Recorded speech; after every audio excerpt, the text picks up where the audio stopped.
podium, the Chidima of Awolowo University Muslim Community, Professor Abubakar Abefe Sanusi. Takbir.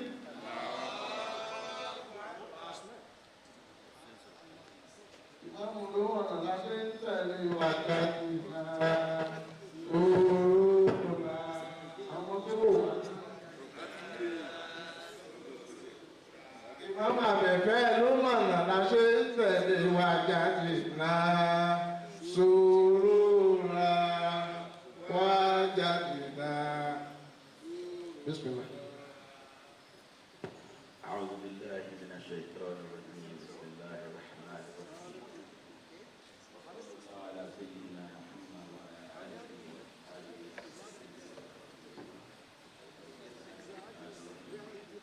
ربنا عليك توكلنا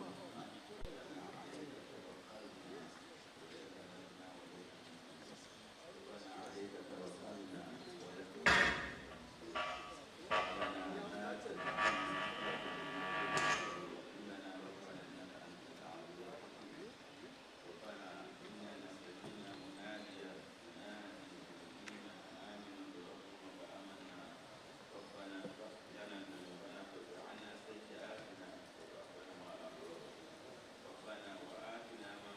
آتنا من لدنك رحمة وهيئ لنا من أمر رشدا ربنا آتنا من لدنك رحمة وهيئ لنا من أمر رشدا سبحان ربك رب العزة عما يصفون والسلام على المرسلين والحمد لله رب العالمين صلوا على النبي المصطفى. Let us say Amen. Let us say Amen. Let us say Amen. May Almighty Allah accept the dua from our Imam. The next item on the program, please open your folder. The program is there. Along Buhari, there are some of our special guests who doesn't have the folder. So please, so that they can follow the program. The next item is reading from the glorious Quran. I want to invite Brother Amzad and Sister Madam. Sister Madam, I do go Brother Amzad. How are? Oh, is it Novisat? Novisat, how are? Okay. Are you Amzad or Amzad?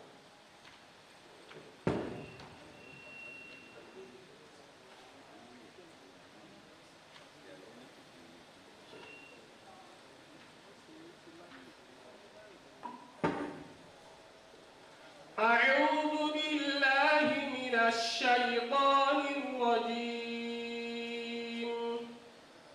بسم الله الرحمن الرحيم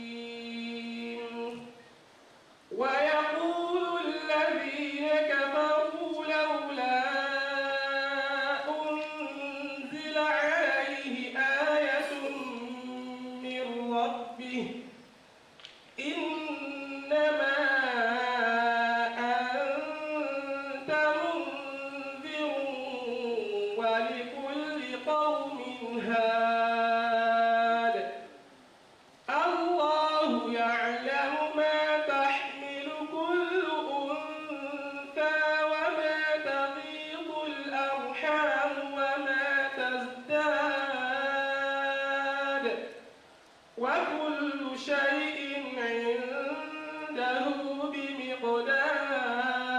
بمقدار عالم الغيب والشهادة الكبير المتعال سواء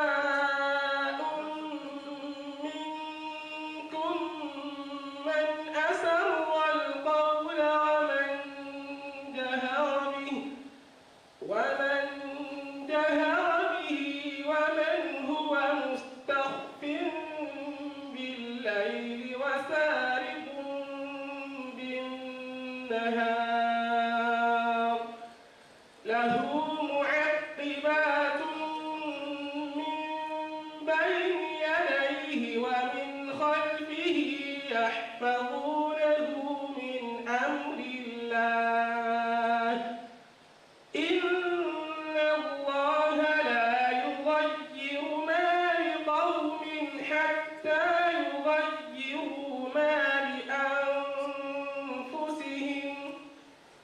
وإذا أراد الله بقوم سوءا فلا مرد له وما لهم من دونه من وال هو الذي يريكم البرق خوفا وطمعا وينشئ السحاب الثقال ويسبح الرعد بحمده والملائكة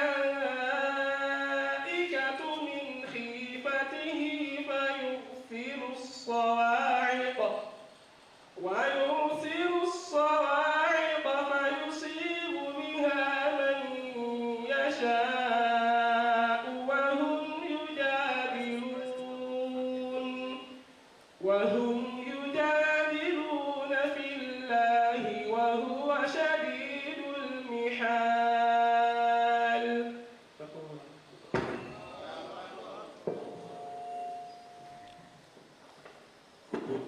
Well, now, the English translation by one of our sisters, Sister Nafisa Akonde. She's just been told she's reading the English translation. Alhamdulillah, it's part of our deliberate efforts to encourage our sisters to really come forward. And I would like to really thank her for volunteering to take the translation for us. Thank you.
Thank you very much, sister.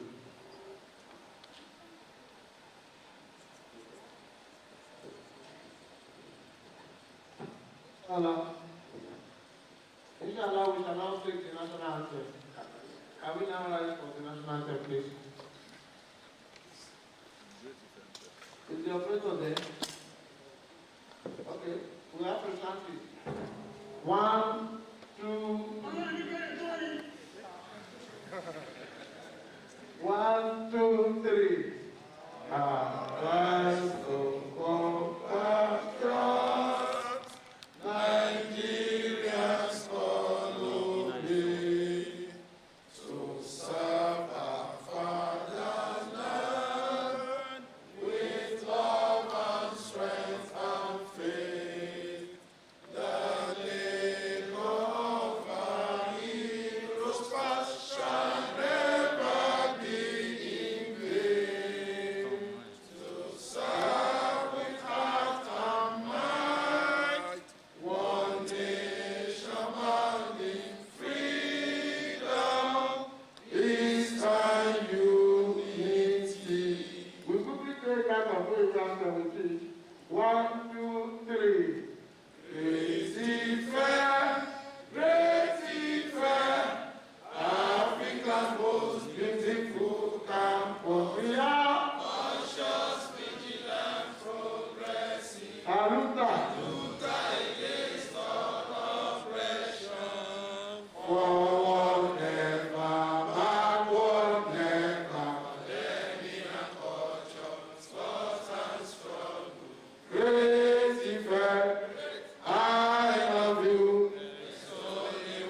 Yeah, thank you.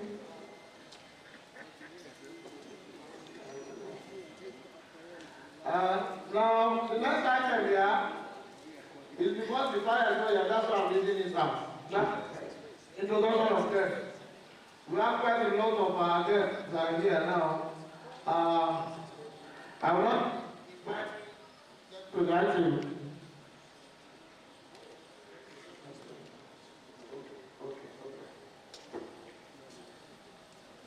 I would like to invite that is the national president of Ile-Ife worldwide, the person of Alahari, Engineer Abdul Fatah Adebayo Olawalege. Allahu Akbar.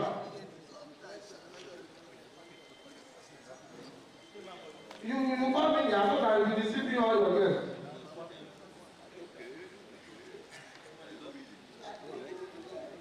You see this side, chairman, you get lectures, and the vice chancellor of finance.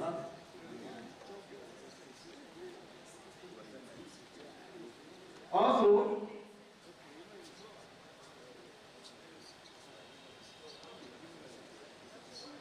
I don't know if you need please come forward if you are here. The national bank president wants to see you.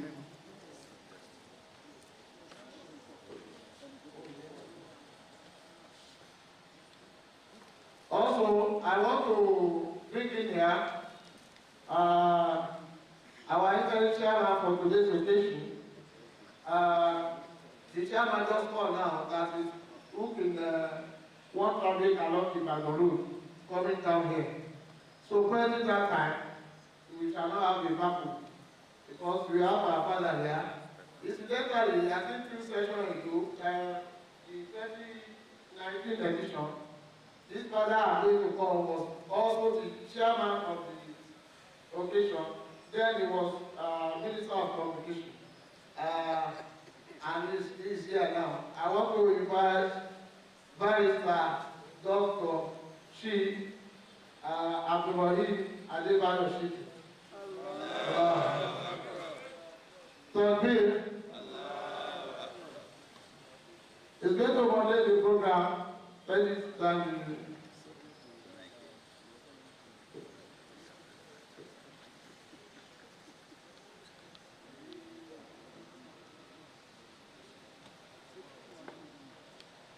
Next to be invited here is the BOT chairman.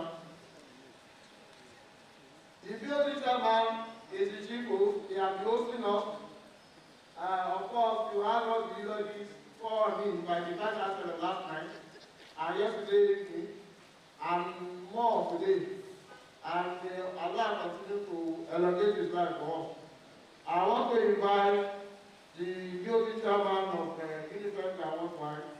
That's Al-Ahad Abdul everything. That I feel is not loud enough for our children.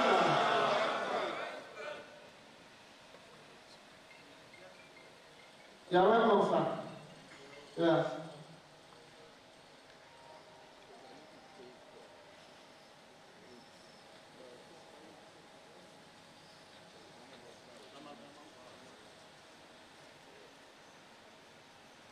Of course, our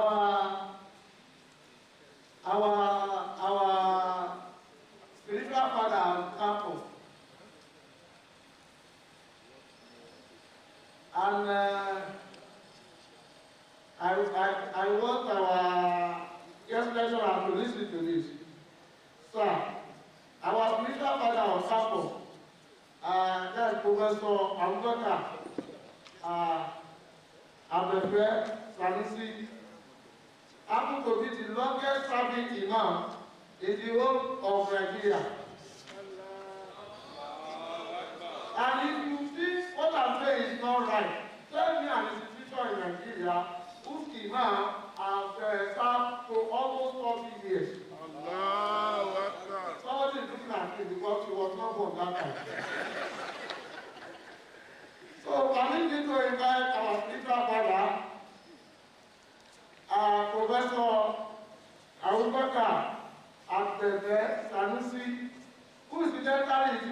God inside this hall who met my father before he said. Without me introducing themselves to each other. Yeah, Imam. You are welcome, sir.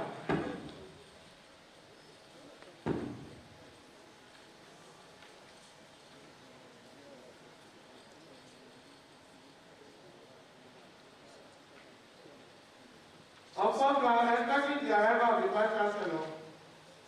Alhamdulillah. Let me say Alhamdulillah. Let me say Alhamdulillah. Let me say Alhamdulillah. You know, I don't know this passage in the Quran where it says, There's another one. You plan, but Allah's plan is the greatest. This person I'm going to call, the very first day his name was mentioned, we all felt for him that this is the person that is going to talk to all of us. And then, luckily for me, the very first day I met him too, in the corridor, I just said, if I said, they are coming to talk to us this year, he just accepted. Without even asking me when, what is the topic, he just said, no problem, Abdulrahman. And then eventually, when we put the letter on paper, the crew said they are coming, they are flying down from Lagos to come and present Sasea. We don't know the congregation, it's not a complex person like that. Do you know they just call me? I'm send me the test me the topic. And I sent the topic to him. And as Allah wanted, they stole his phone. So the topic, the phone, everything went away. I could not reach him, he could not reach me. But as Allah wanted, we connected. And said, this is my new number. Please tell me the topic again. Alhamdulillah is here. He has been on the road since yesterday morning. We thank Allah that he's here now. So, I'm joining in welcoming our distinguished guest lecturer, Dr. Honorable Pharmacist Usman Bugani. And I want to focus on what happened. He has sacrificed a lot over the year. Marhaba Bisa. Ahlan wa sahlan.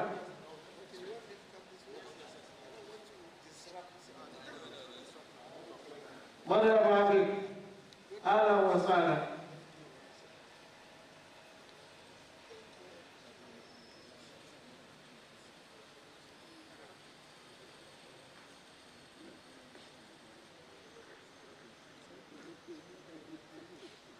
Is the DSA here, Professor Arasi? Okay. Sorry, I don't know what's happening. My view is low, and some of you are wearing no mask. I want to invite Professor Isaka Arasi, the Dean of Student Affairs of Awolowo University, to come up here. Is the Kabale of OAU and Akeweke of the UNIFEMGA, Olomoyoyo of Nigeria, Olomowewe of Africa.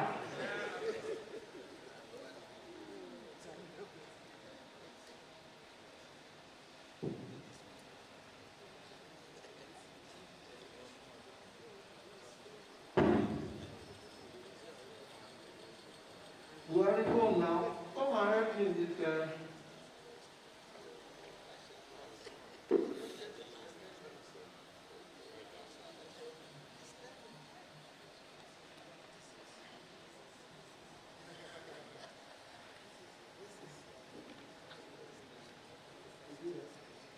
I quickly want to recognize the following. Allow the immediate partner this year, Engineer Abdulwahid Odeyinka. Please can you just come in here?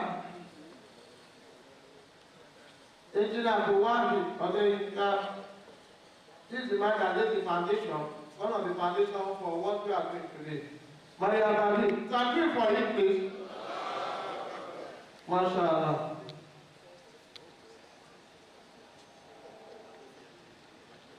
I quickly want to recognize next year, a one-time governor of Ebunu, but now he has committed class this time. He has done the bourgeois. It's no longer a comrade. That time was not wearing Agbada, but when I got it, I was seeing wearing Agbada. This is a typical politician. The other thing is, we called him before, governor of Ebunu, because he said he was going to attend to the masses. Yes, he done the Engineer Bashiru Lawal. Engineer Bashiru Lawal, please. He was a former essay to the governor of Osun State for almost 8 years. Engineer Rahul Aragesola. I don't know whether General Adeka is here. Okay, General Muhammad Adeka, Sosa, Yapalemsa, PhD. You are welcome, sir. Who else is there for recognition? So we want to recognize you, Abuja Chapter, Italia, Assalamu alaikum. Ibadan, Assalamu alaikum. Ife, Assalamu alaikum. Ife is not here. Ife, Assalamu alaikum. Ilori, Assalamu alaikum. Abeokuta, Assalamu alaikum. Sister, Assalamu alaikum. Lagos.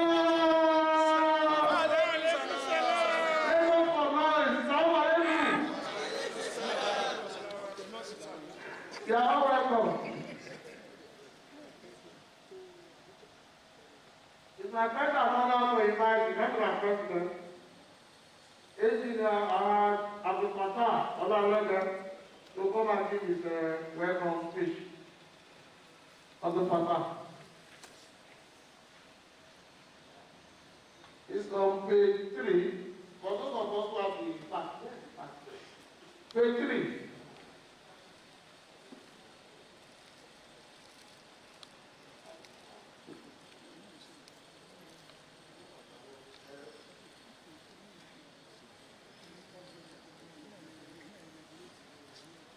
أعوذ بالله من الشيطان الرجيم.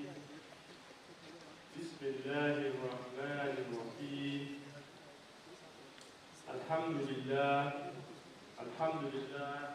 لله رب العالمين الرحمن الرحيم مالك يوم الدين إياك نعبد وإياك نستعين اهدنا الصراط المستقيم صراط الذين أنعمت عليهم غير المغضوب عليهم ولا الضالين آمين.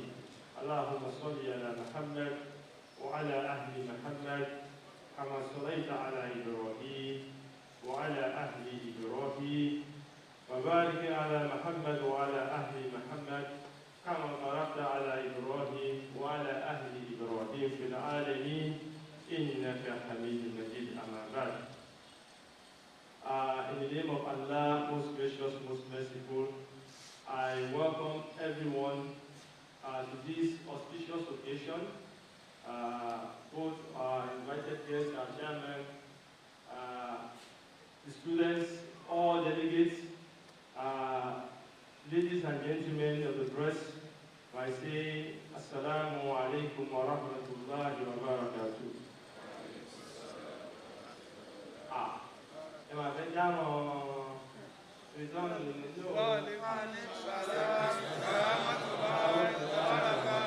MashaAllah, MashaAllah. All praise is due to Allah subhanahu wa ta'ala, the self-subsisting, the sustainer.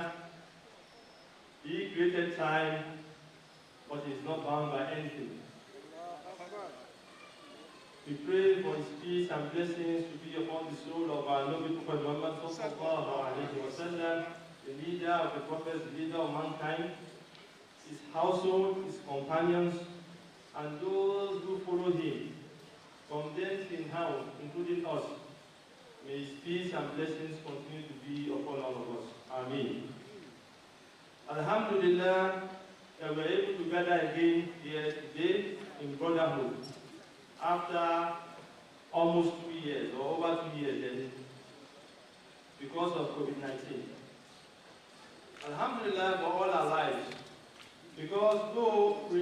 that several of our members, including some of us here, and families were infected with COVID-19,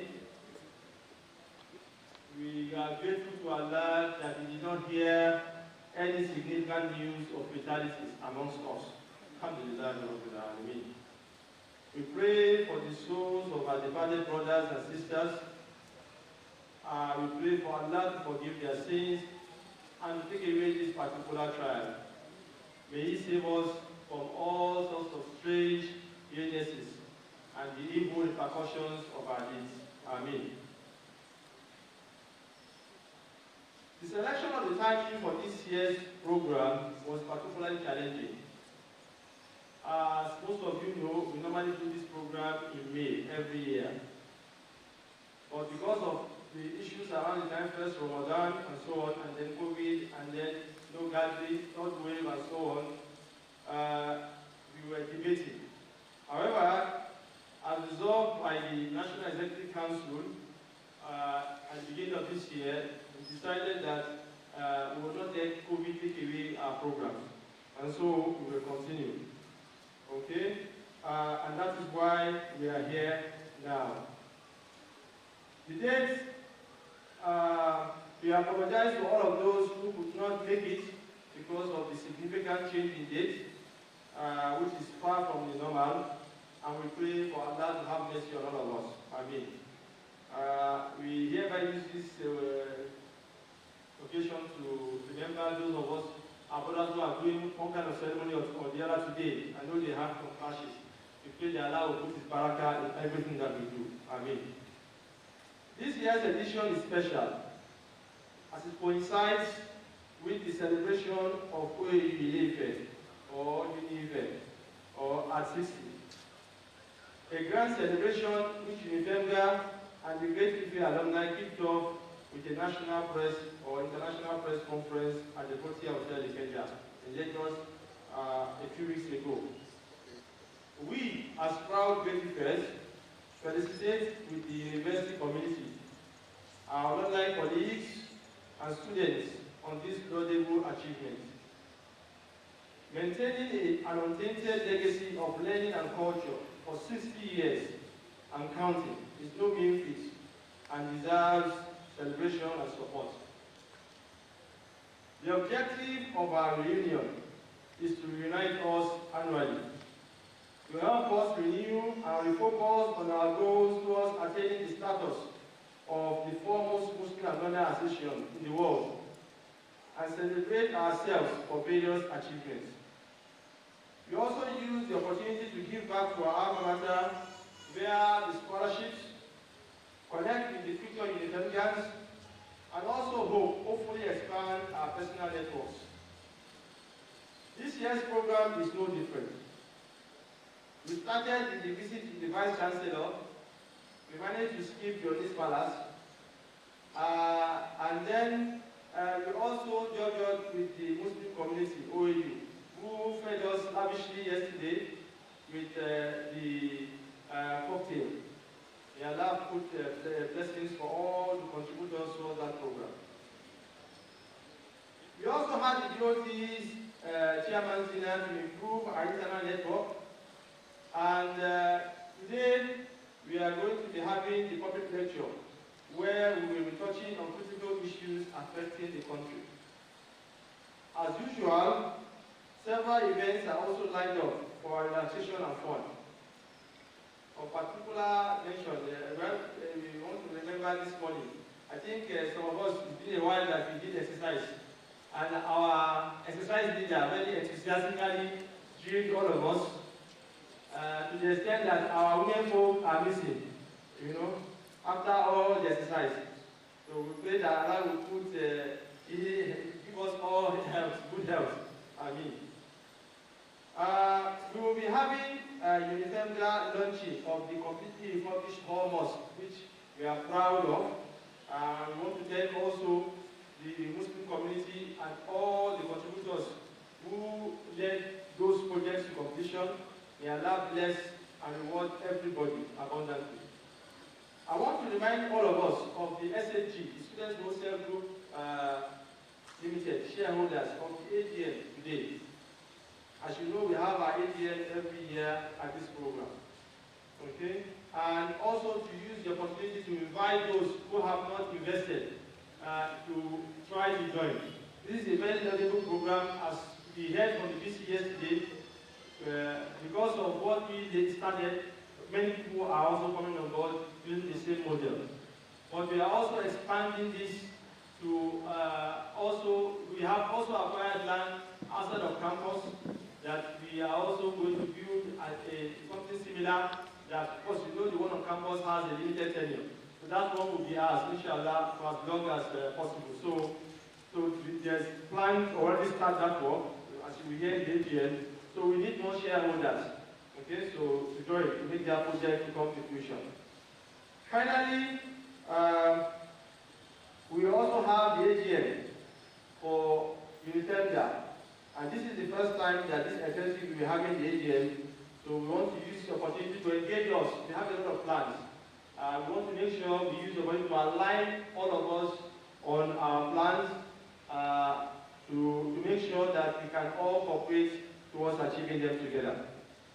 The public lecture today, Nigeria at the crossroads, the myths, the facts, and the realities, to be delivered by Dr. Usman Bugaje, who has come all the way from Abuja yesterday today.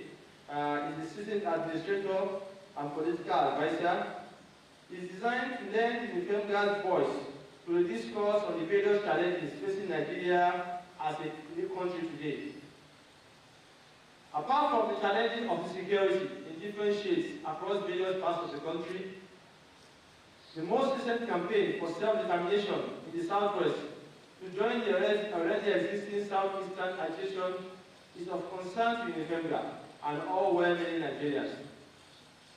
While everyone has a right to demand peacefully for whatever they feel may be their rights through legal means, no one has any right, nor should be allowed to coerce anyone else to tag along or to attack anyone with opposing views, either physically or verbally. We all should learn from the lessons of nations that have been passed through this route, some successfully and others not so successfully, and work accordingly so that we don't use our own hands to inflict hardships on ourselves. Efforts should be made, however, by our leaders to correct any perceived injustices in the design of our institutions or appointments, and all make necessary clarifications extensively to douse all tensions.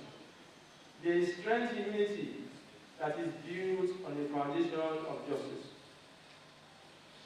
We use this opportunity to thank Almighty Allah subhanahu wa ta'ala for his favors on all of us and to congratulate our elders, our brothers and sisters on their various appointments recently.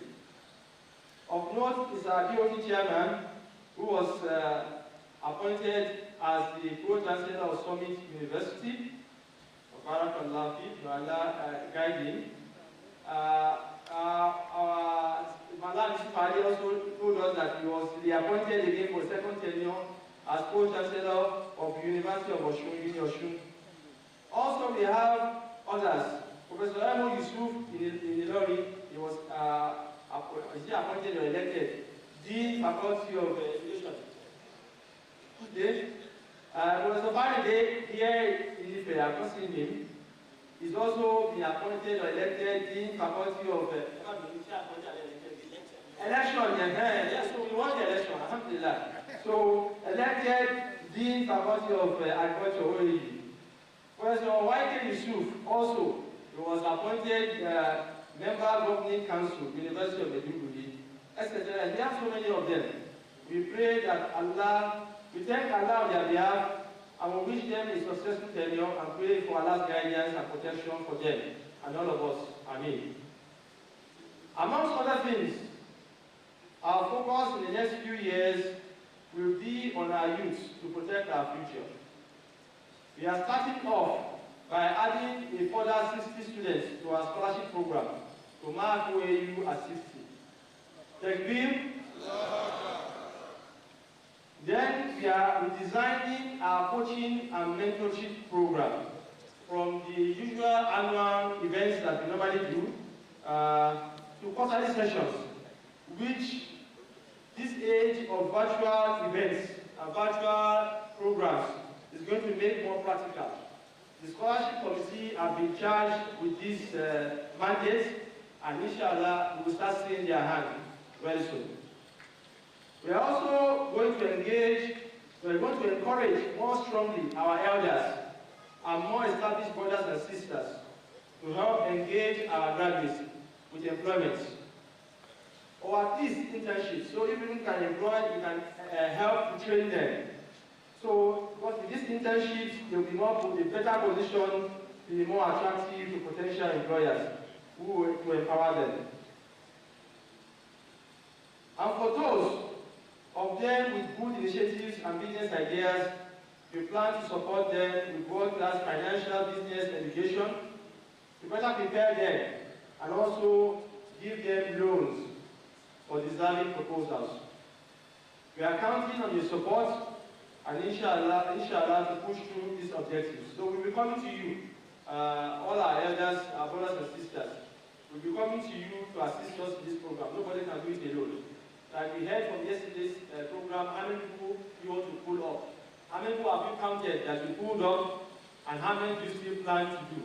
So we need your help. And it's not just the youth alone, we also have people who are unemployed and so on. So we will be strategic about this, and we hope that you will support this initiative. Finally, we plan to push our current scholarship fund investment. We have a scholarship fund investment that we want to push to 50 million naira, inshallah. It's currently around 11-12 million. Okay?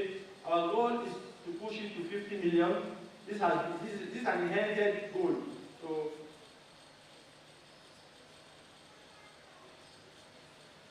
okay. Allahu Akbar. So this is an inherited goal that we need all our support. And I will pause here. Yes, I will. Inshallah. I want to talk about this here. I think sometimes we inadvertently hurt ourselves. Allah, by design, He says, whoever spends, will get more in return. You understand? Whether it's this one or the other, but our experience has shown that people who spend in good courses. I want to ask a question. How many people have heard of people who will know our philanthropists on good courses, and we heard that not paradoxically? Anybody that we know that spends on good courses. So, and this is why I want to encourage you. Some people believe that only rich people that should invest. Even if your 2,000 naira, 5,000 naira, 10,000 naira, you can put down. This is the time. We are going to count 1 to 50 million, and we are not going to leave it behind, inshallah. Our diaspora members have kicked off this. We have people who have, in the last 1 month, I think we have raised maybe like 6-7 million based on all the donations we've been receiving. People, just by the noise we're making on our WhatsApp platform only. Someone donated 3 million, that was one person.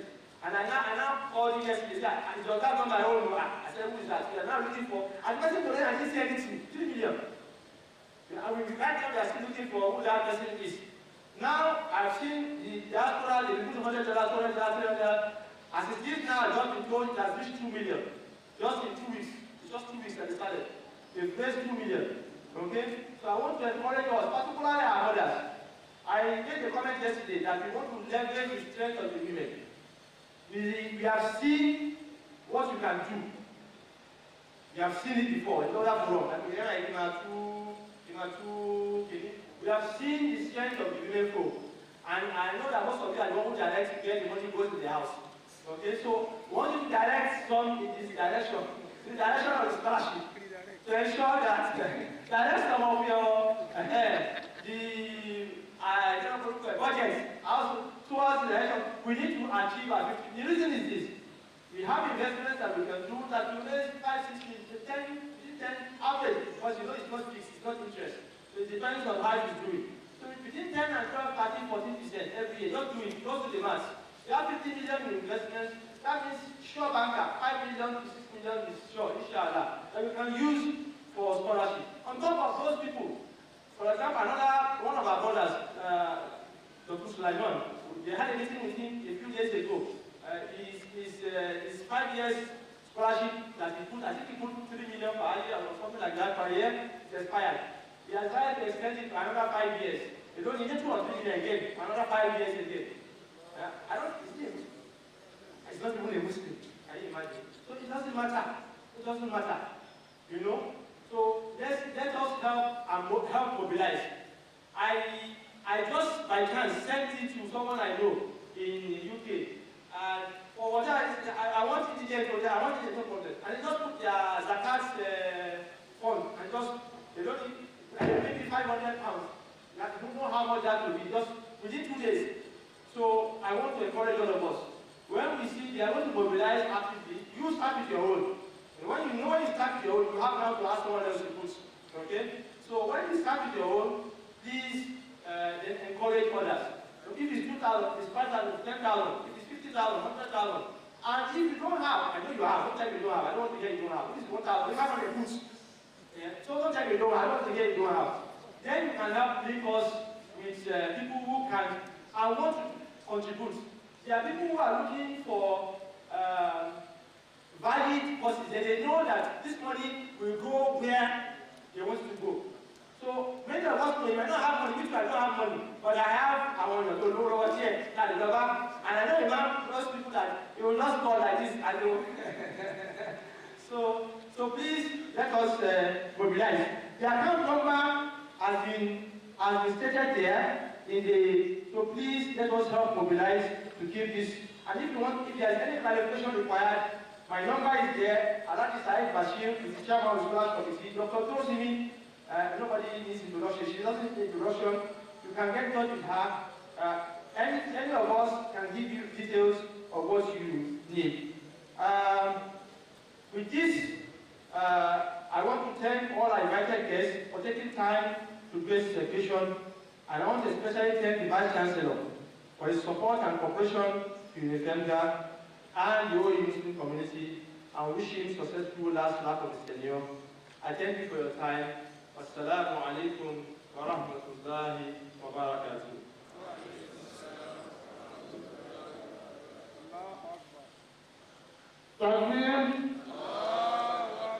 That was the presidential address, more like an inaugural lecture. While the president was having, we have our. Sorry, I've been mandated. I have to come and correct my again. Sorry for breaking protocol again today. I want to specially recognize 2 of our members who saved us a lot of hassle. I know for the last 3-4 years we were pushing that we should open the mosque. The man had his own plan. And we were preparing that open the mosque, we are going to mobilize, and I know people were like, they are getting ready. You mobilize, you fix it, you need to just do something. But I know the Imam had a grand plan, and I didn't know how grand the plan was. So, as soon as he was making arrangements with the VC to open the mosque, he just picked his phone and called 2 people. They told me you are doing it. They said, you will take this mosque. You will take this mosque. So I want to use this occasion to thank 2 of our brothers, Alhaji Abdul Aliu of Matrix Energy. I think he fixed Awolowo mosque. I will worship. And you know the funny thing what the man said about trust, and I want us to learn from this. But I was still not in the bus. He sent over a period of 3 or 4 months, not finishing 21 million, sir. Have you? 60 million. Over 60 million. He was sending, I don't know whether I sent in bits or he was sending in bulk. But I know that anytime Professor Awolowo received the alert, he will tell me, I received this alert, I received it from your man. So he was sending to the man was transferring to Professor Awolowo. I don't know, I was just spending money. Or just all the amount he was just spending money. So, and he spent all the money and did a very good job. And I really want to thank him for his professionalism on that job also. Because wallahi, I thought I didn't know engineer. I don't know if part-time, oh yeah, come a contractor, based on what I saw, the way he was handling the job. Also, our brother of studies global, Alhaji Mutada Adeniji, he also fixed Fadi Hall Mosque. And inshallah, this Asri, we are going to be having an Asri prayer there. We will calculate it. We will calculate it, we should get together. Okay, sorry, I don't know why I asked that question. What is it? Okay, let me go. Because our word is closer to Friday and Koda and Mozambique and so on, let's go to our word. So, we will go to our So, we are going to observe Asri prayer, inshallah, at our home as a form of our own commissioning of the two projects. We pray that Almighty Allah will bless our brothers and all of us. They not make them regret that expenditure. Or that not they regret it, no? And so commercially will regret it. And may He continue to replenish them in multiple holes. Let's recite Surah to our for them. Bismillahirrahmanirrahim. إِنَّا أَعْطَيْنَاكَ الْكَوْثَرَ فَصَلِّ لِرَبِّكَ وَانْحَرْ إِنَّ شَانِئَكَ هُوَ الْأَبْتَرُ. Okay. Wọ́n ní àwọn máa wò pọ̀ bí ìgbà ṣe sọ pé káwọn ẹgbẹ́ tó ń sọ fún ìyẹn láti sáàmà nípa àwọn ìlànà àti.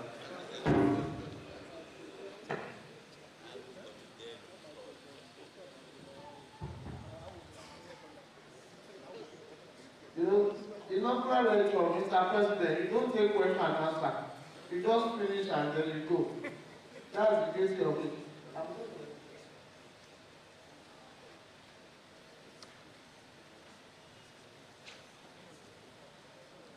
While the president was having his speech, we have the honor of having our greatest host on this campus. Because if you put down your name as the enter, and those people call themselves UNIFEMGA, and when they come to please, just call them back. None of you will have access to this campus. We have our Vice Chancellor, Professor Ile-Ife Ogun Kojede. Then we learned another one yesterday. Ogun was, who remember? Ogun Benro. You are welcome, sir. This is our Vice Chancellor. We equally have the Deputy Vice Chancellor Administration here, Professor Taramola. Prof, you are welcome. We also have the DSA of the university here, Professor Isiaka. You are welcome, sir.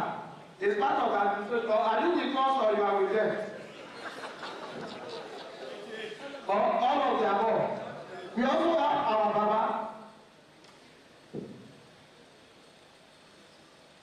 We also have our Baba.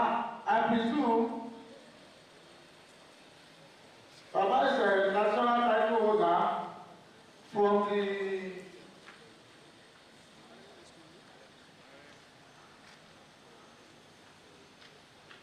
Baba is the Ààrẹ Mùsùlùmí of Ife land. Ẹ sọ pé ààrẹ o, ẹ̀mẹ́ta ni o, ààrẹ o, ààrẹ o. Orúkọ bàbá ni Bàbá Muyibi Lawal. Ẹni wọ́n káàbọ̀ sà.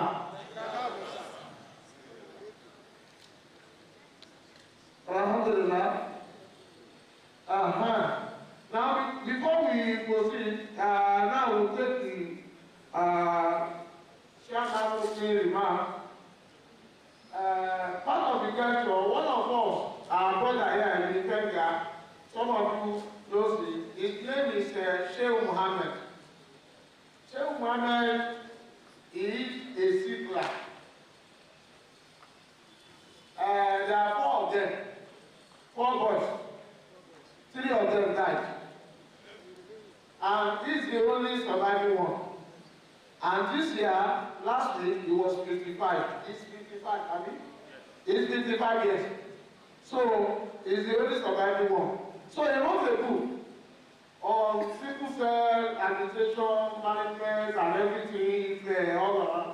And the book is called "I'm a Survivor."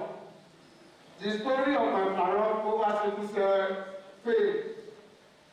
We launched this book on June 19 when we are being World Sickle Day. and the lottery prize is 6,000 naira.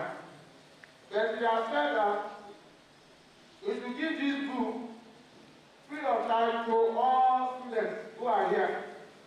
We are not talking of PhD students.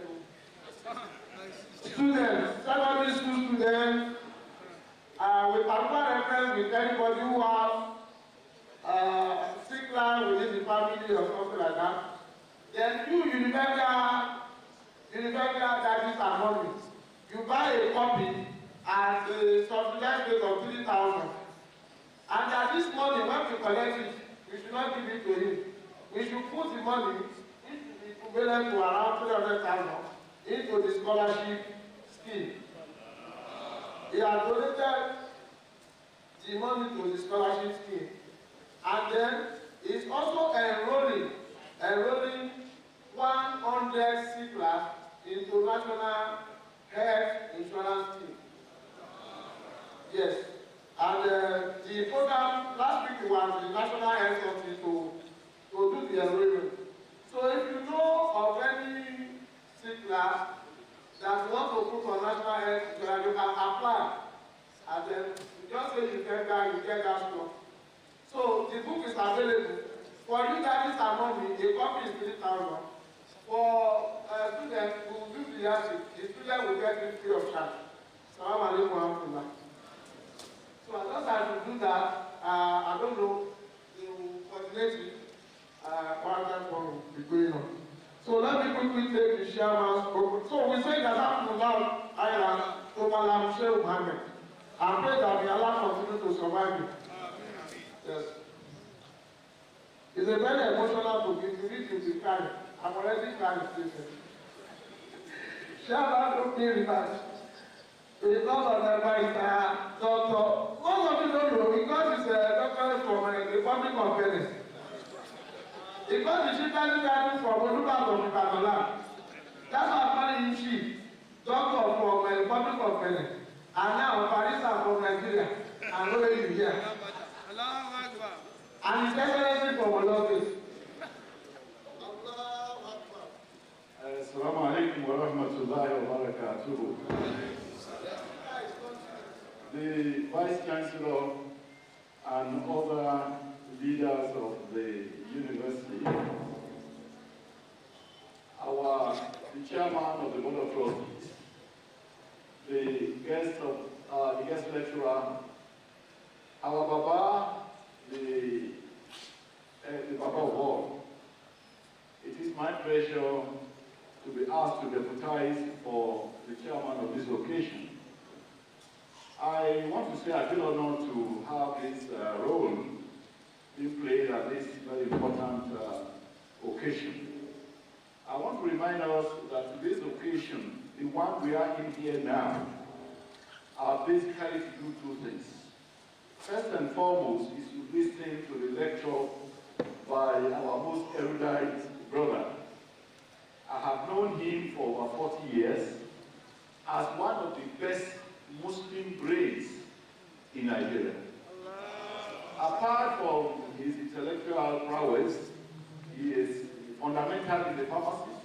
He has been in pharmacy. I think his citation will be read later. But I have not seen him for the past almost 40 years, 30 years, I think. He sponsored a trip of some of us Muslims to Germany at that time. And I'm particularly happy that throughout the trip, despite the fact that there were more Hausas in that delegation, I had the privilege of being requested to lead all prayers during that period.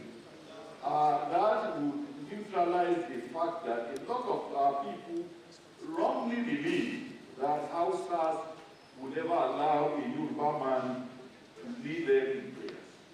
So that incident is a very remarkable thing which I will never forget. I consider all of us here to be very lucky today to have him to be the guest lecturer.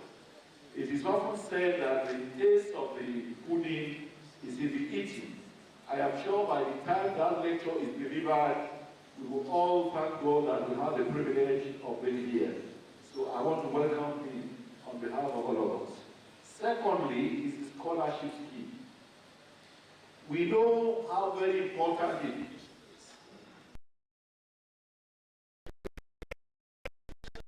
The most prized possession that anybody could have. All of us here today are here only because we're educated, particular to the level of being, students at the university level. Many of our peers are outside who will never have the opportunity of being here because they never have it. We also know that by virtue of the level of poverty in our society, our access to education has become very challenging to most Nigerians. So if we have people committed to providing scholarships to the less privileged, I think the reward of that before Almighty Allah would be one big reward, which those of us who had the opportunity of providing scholarships to people but never did that will eventually regret that we have lost opportunities to get eternal blessings from Almighty Allah. So I want to thank all those who have made donations and who are putting in their resources to provide education for other people. So again, for all of us who are here, it will be an encouragement that we can help others, less privileged people, in our own little ways whenever we have the opportunity. So while not wasting too much of your time, I would think we'll move very quickly to the lecture, which is the most important thing we are here for. But let me remark that Baba, the Yare Muslimi of Ile-Ife, I have known him for close to 40 years. Because he established the first private Muslim nursery primary school in Ile-Ife or in Ife land. I'm happy that two of my children attended those schools and today they are already graduates, where they got the basic foundation of becoming very good Muslims. I want to thank Baba for his pioneering effort in Ife land. For a Muslim in Ife land where Muslims are in the minority, to be able to stand out, to distinguish himself, and to look for what would best liberate the local Muslims who would have been marginalized, would have been oppressed because they are minority. I am happy that God would reward Baba. I have not seen him for a long time, like I said. I'm happy that he's still very much alive and he walked in here without using walking stick.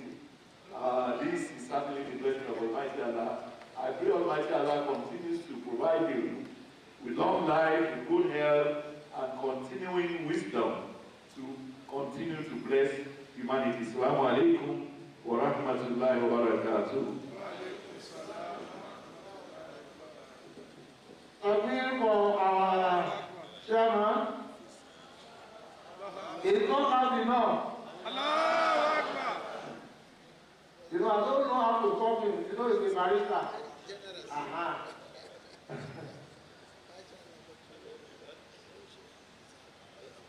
So thank you for that word of wisdom.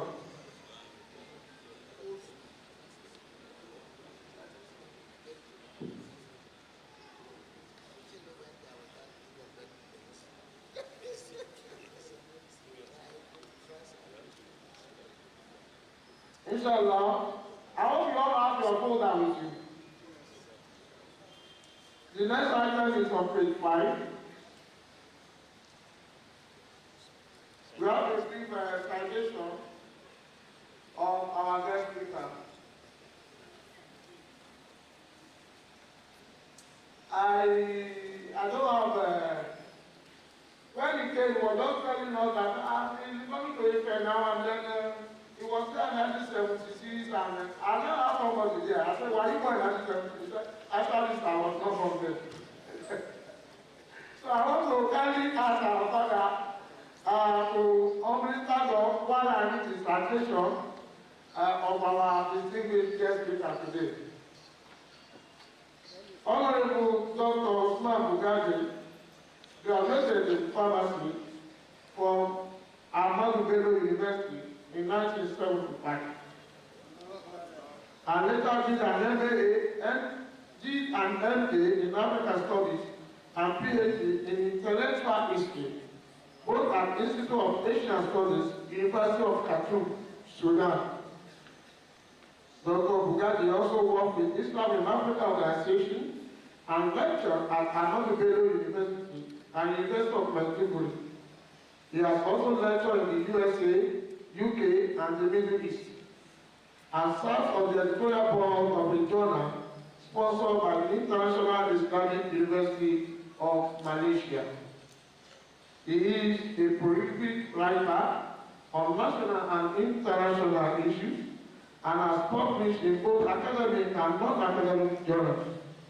He has published over 50 academic articles, books, reviews, opinions, and commentaries on topics ranging from the role of Sharia in the Islamic revival and good governance in Nigeria to the rights of Muslim women to reproductive health services. He was for 4 years the political advisor to the then Vice President of the Federal Republic of Nigeria, Alhaji Atiku Abubakar, 1999 to 2003.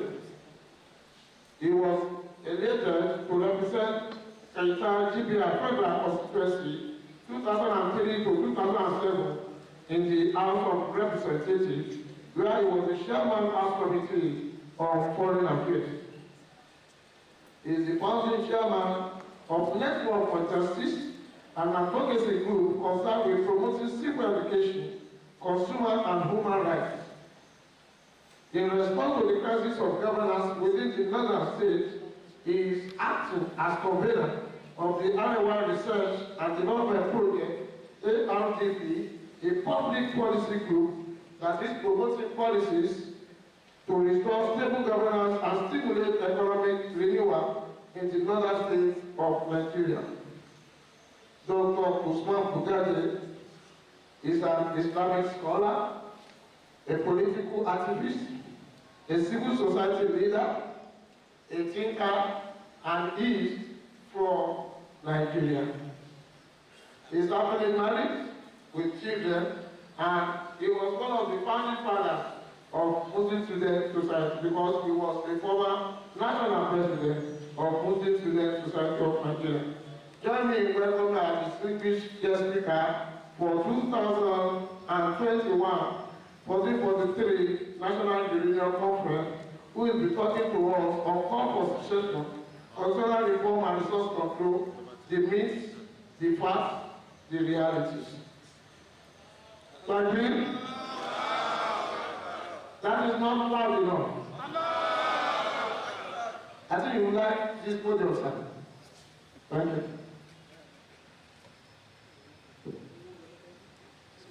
أعوذ بالله من الشيطان الرجيم بسم الله الرحمن الرحيم الحمد لله الذي خلقني فهو يهدين والذي هو يطعمني ويسقين وإذا مرضت فهو يشفين والذي يميتني ثم يحيين والذي أطمع أن يغفر لي خطيئتي يوم الدين يوم لا ينفع مال ولا بنون إلا من أتى الله بقلب سليم نحمده حق حمده ونستعينه ونستغفره ونعوذ به من شرور أنفسنا ومن سيئات أعمالنا والصلاة والسلام على رسوله الكريم وعلى آله وصحبه أجمعين ومن دعا بدعوته إلى يوم الدين وبعد. السلام عليكم ورحمة الله تعالى وبركاته. Our distinguished chairman, the distinguished Vice Chancellor, Chief Imam, Deputy Vice Chancellor, very distinguished brothers and sisters, it's my pleasure to have this opportunity to come back to Ife. If my count is right, I must have been here not at least 7 times. And the first time I was here, I think, no, I'm okay. I think I came 76, 77, I think 78 as a pharmacist. So the University of Ife started what was then called continuous or continuing education in pharmacy. And that was how I came here. And then I came, wait a minute, I came earlier as the president of the Pharmaceuticals Association of Nigeria at times. Earlier when we had a conference here in Ife, that was before I came in 1976. So I've been part of Ife in one way or the other. And I attended lectures of the Jihadi that we used to do here. I had opportunity to speak in one of those. So, and I have a lot of brothers and colleagues that graduated from here. So, in one way or the other, I'm part of Ife. It's my pleasure to come back, to Ife. I also cherish these kind of reunions because it allows me to connect with my brothers, with whom we struggle, to address lots of problems that we face. Alan Sheikh is one of those people we struggle, we feel very close, like we said, 40 years we have been together. Bashir, General Adeka, many of people. Rahman, I met him as a young reporter then in the National Assembly. Imam Sanusi reminded me, he visited me in Zaria. So it's full of memories, which are very good. So I also thank the organizers for inviting me to share my thoughts on these very important national issues. I don't claim any more knowledge than any of the people here. I'm just simply going to share my own perspective, and I do hope in the comments and questions that we see asked, I might also be able to learn quite a lot. This is the essence of interaction. I'm particularly happy that I'm speaking to graduates, but I'm speaking to people who are educated. It's a lot easier, even when you disagree, you will be disagreeing on very firm grounds, not on emotions or not on superstitions and fiction and myths that have created a lot of problems, not just in this country, world over. When you said Nigeria is a crossroads, I don't know if the organizers meant to bring out an important point in our discussion. Crossroads are part of our lives. As individuals, as countries, we do get to a crossroads, and where we have to decide which way to go. And if you remember,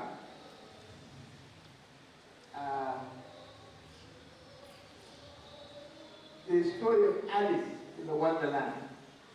Most of us have read the story, maybe as children, but I think it's a very important significance. If you remember the story, Alice came to a crossroads, and she asked, which way do I go? And she was told, she was actually asked, where do you want to go, Alice? And she said, I don't know. Then she was told, well, in that case, you can take any road.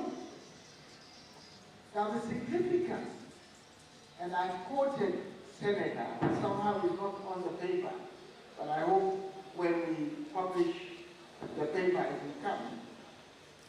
Seneca is a Stoic philosopher who lived in Rome around the beginning of the millennium, so it's about 2,000 plus years ago.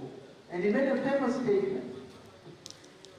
And he said, if you don't know to which port you are sailing, then no wind is favorable. Now, this is a parable for sailors that, drive or fly ships in the ocean. always make use of the winds. The winds are very important. He's saying that if you don't know which port you are sailing to, no wind will be favorable. In other words, for you to make use of the winds that are available, you first must know where exactly are you going.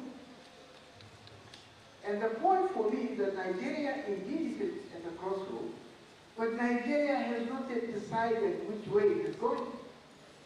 So it is very much like the Alice in Wonderland. At a crossroads, there are options, but because we don't yet know exactly where we are going, or where we want to go, or we have not yet a consensus as to which direction this country should move, we are stuck at that crossroads. And we may stay there for as long as it takes us to decide or to have a national consensus on this issue. So I have got a 5-page synopsis that I'm going to speak to in addressing this very important issue. The problems of this country are many and varied. Admittedly, some are congenital, while a good number of these problems are self-inflicted. To be sure, a lot of what appear to be the problems are actually symptoms of a more fundamental defect. It is therefore important that we do not mistake the symptoms for the disease. If there are doctors amongst us or pharmacists, they will know the danger of mistaking a symptom for the disease. You might go to hospital because you have a headache consistently, and you have taken paracetamol, or if you like Panadol, which is another name for paracetamol, or taken any other analgesic for like 5 days, and the pain, the headache is still there. So you'll be advised to go to the hospital. Now if a doctor will give you a stronger analgesic, like diclofenac sodium, or it's called Voltaren, you may get some relief because it acts faster and deeper than paracetamol. But again, you still come back to the doctor because he's treating the symptom, not the disease. Now this is why whenever you go to a hospital, the first thing they do is they do what they call clacking. They clack you. They ask you your age, your background, your health issues. They take your blood pressure, they take your temperature, before you even see the doctor who's actually going to prescribe the medicines to you. Now this is to allow him to understand.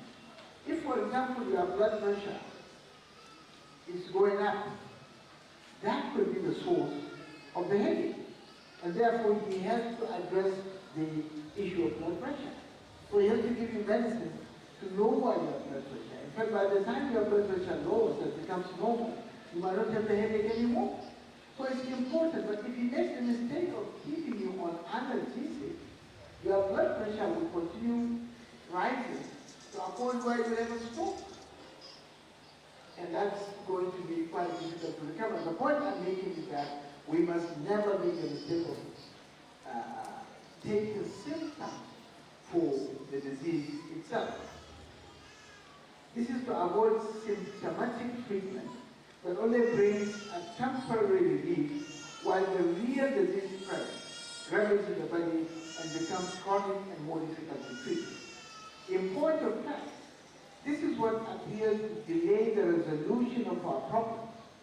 Our failure to be scientific and systematic in solving our problems, or better still, our surrendering of the resolution of our problems to the least qualified, the least prepared, and the least willing, has meant that this country will continue to groan and agonize under the burden of the incompetent leadership that our rogue political culture has brought on us. I hope I'm understood. why this country is not making progress and is not solving its problems like other countries are doing. And I can give an example of many countries. Why we are stuck in where we are and we are always complaining is precisely because of two things. In our approach to our problems, we are not scientific, we are not systematic. And two, we have outsourced, if that's the right word to use. We have handed over the leadership of this country to the least qualified, least prepared, and least willing. I have no apologies to make. I've been in this politics for the last 20 years, and I can claim to know as much as anybody who has been practicing politics for 20 years has. I was political advisor, as has been said, for 4 years. I was in the parliament for 4 years, and I was national secretary for the AC, which became ACM, which later became ABC, for 4 years. So the problem of incompetent leadership and the problem of lack of scientific and systematic approach. I give you just two examples. You have heard the stories before, but they are worth repeating. In the 1960s, Nigeria was almost at par with, not almost, actually ahead of Malaysia and Brazil. But in the last, another 40 years, Brazil, which actually took palm trees from Nigeria, ended up as the largest producer of palm oil in the world. Well, Nigeria is maybe 7th or 8th or 9th, I don't know where we are today. Brazil established in the 60s Defense Industry Corporation. Our own was in Kaduna, is still in Kaduna.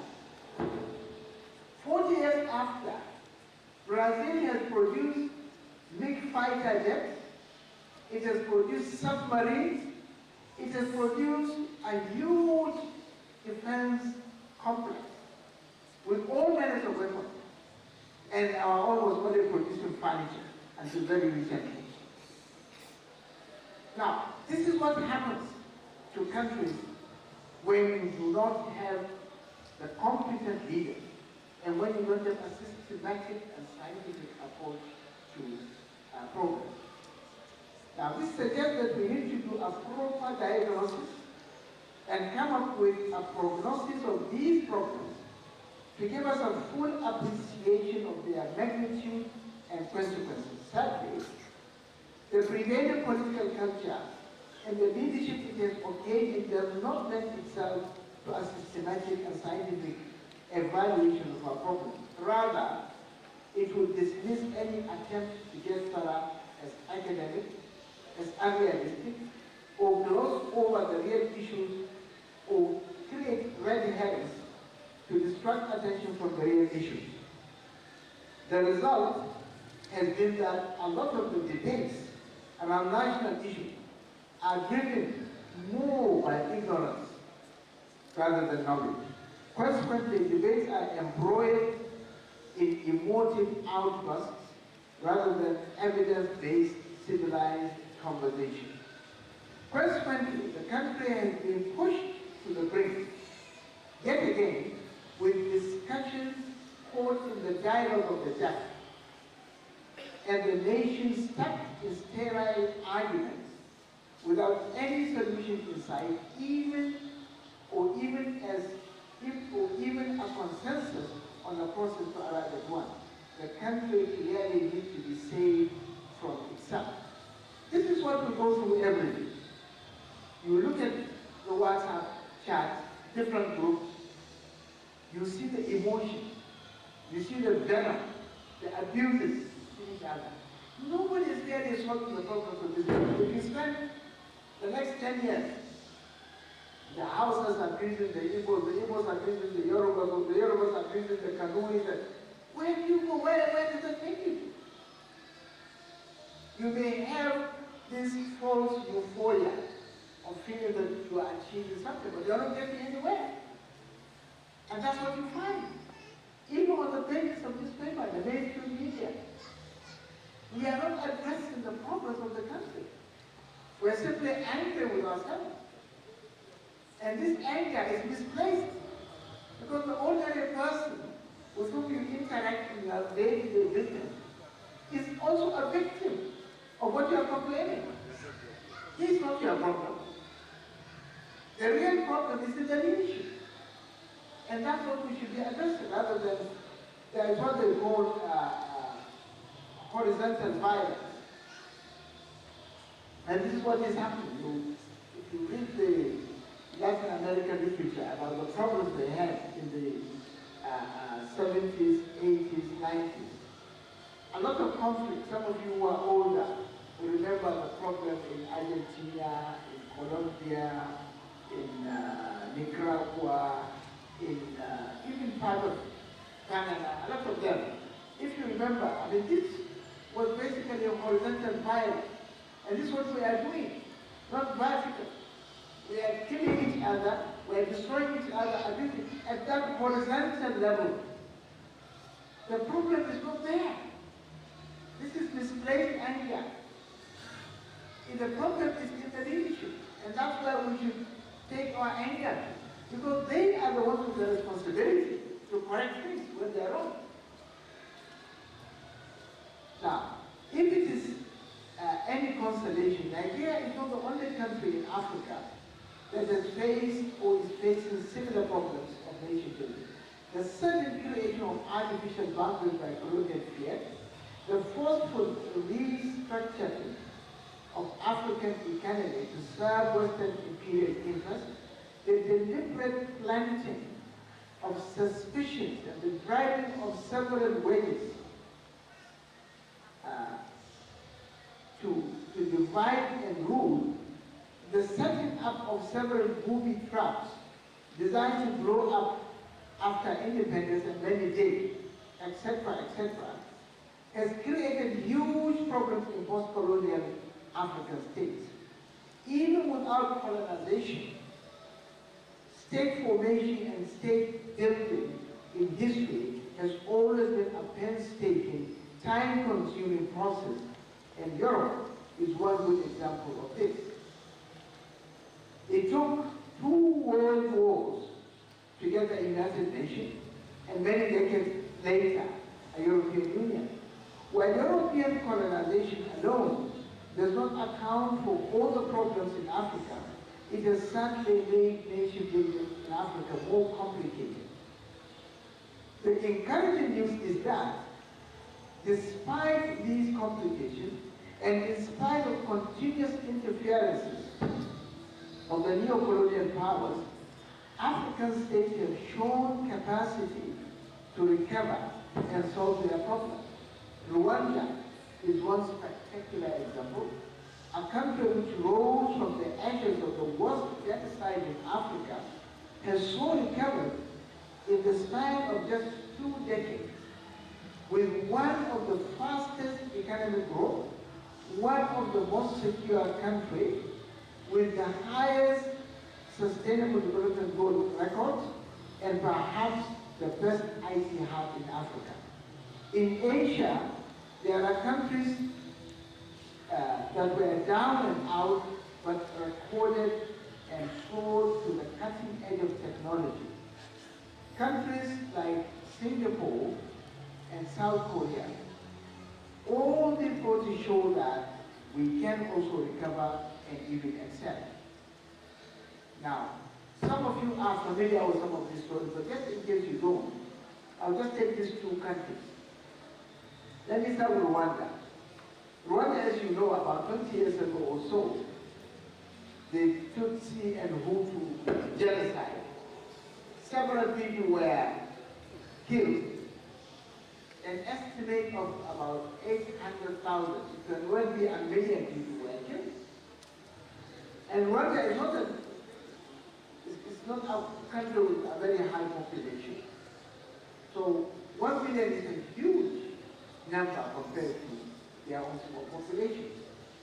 But what happened? Despite that, within just 20 years,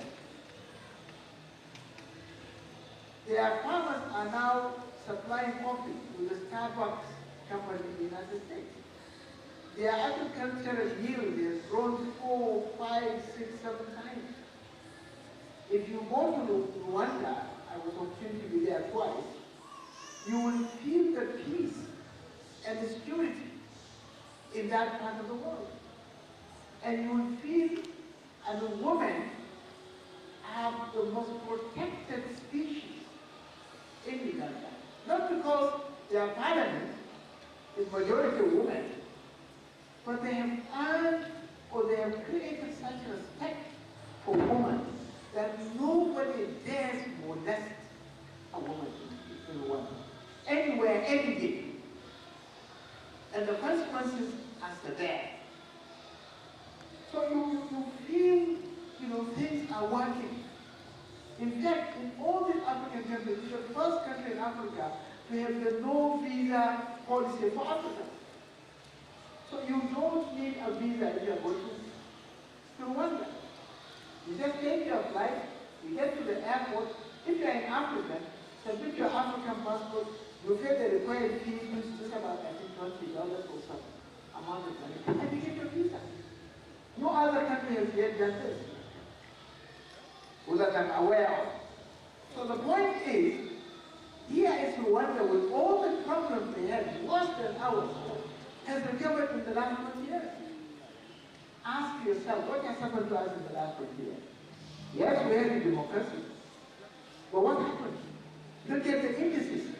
Go to the National Bureau for Statistics. What we had was that poverty actually more than doubled in the last 20 years. Right?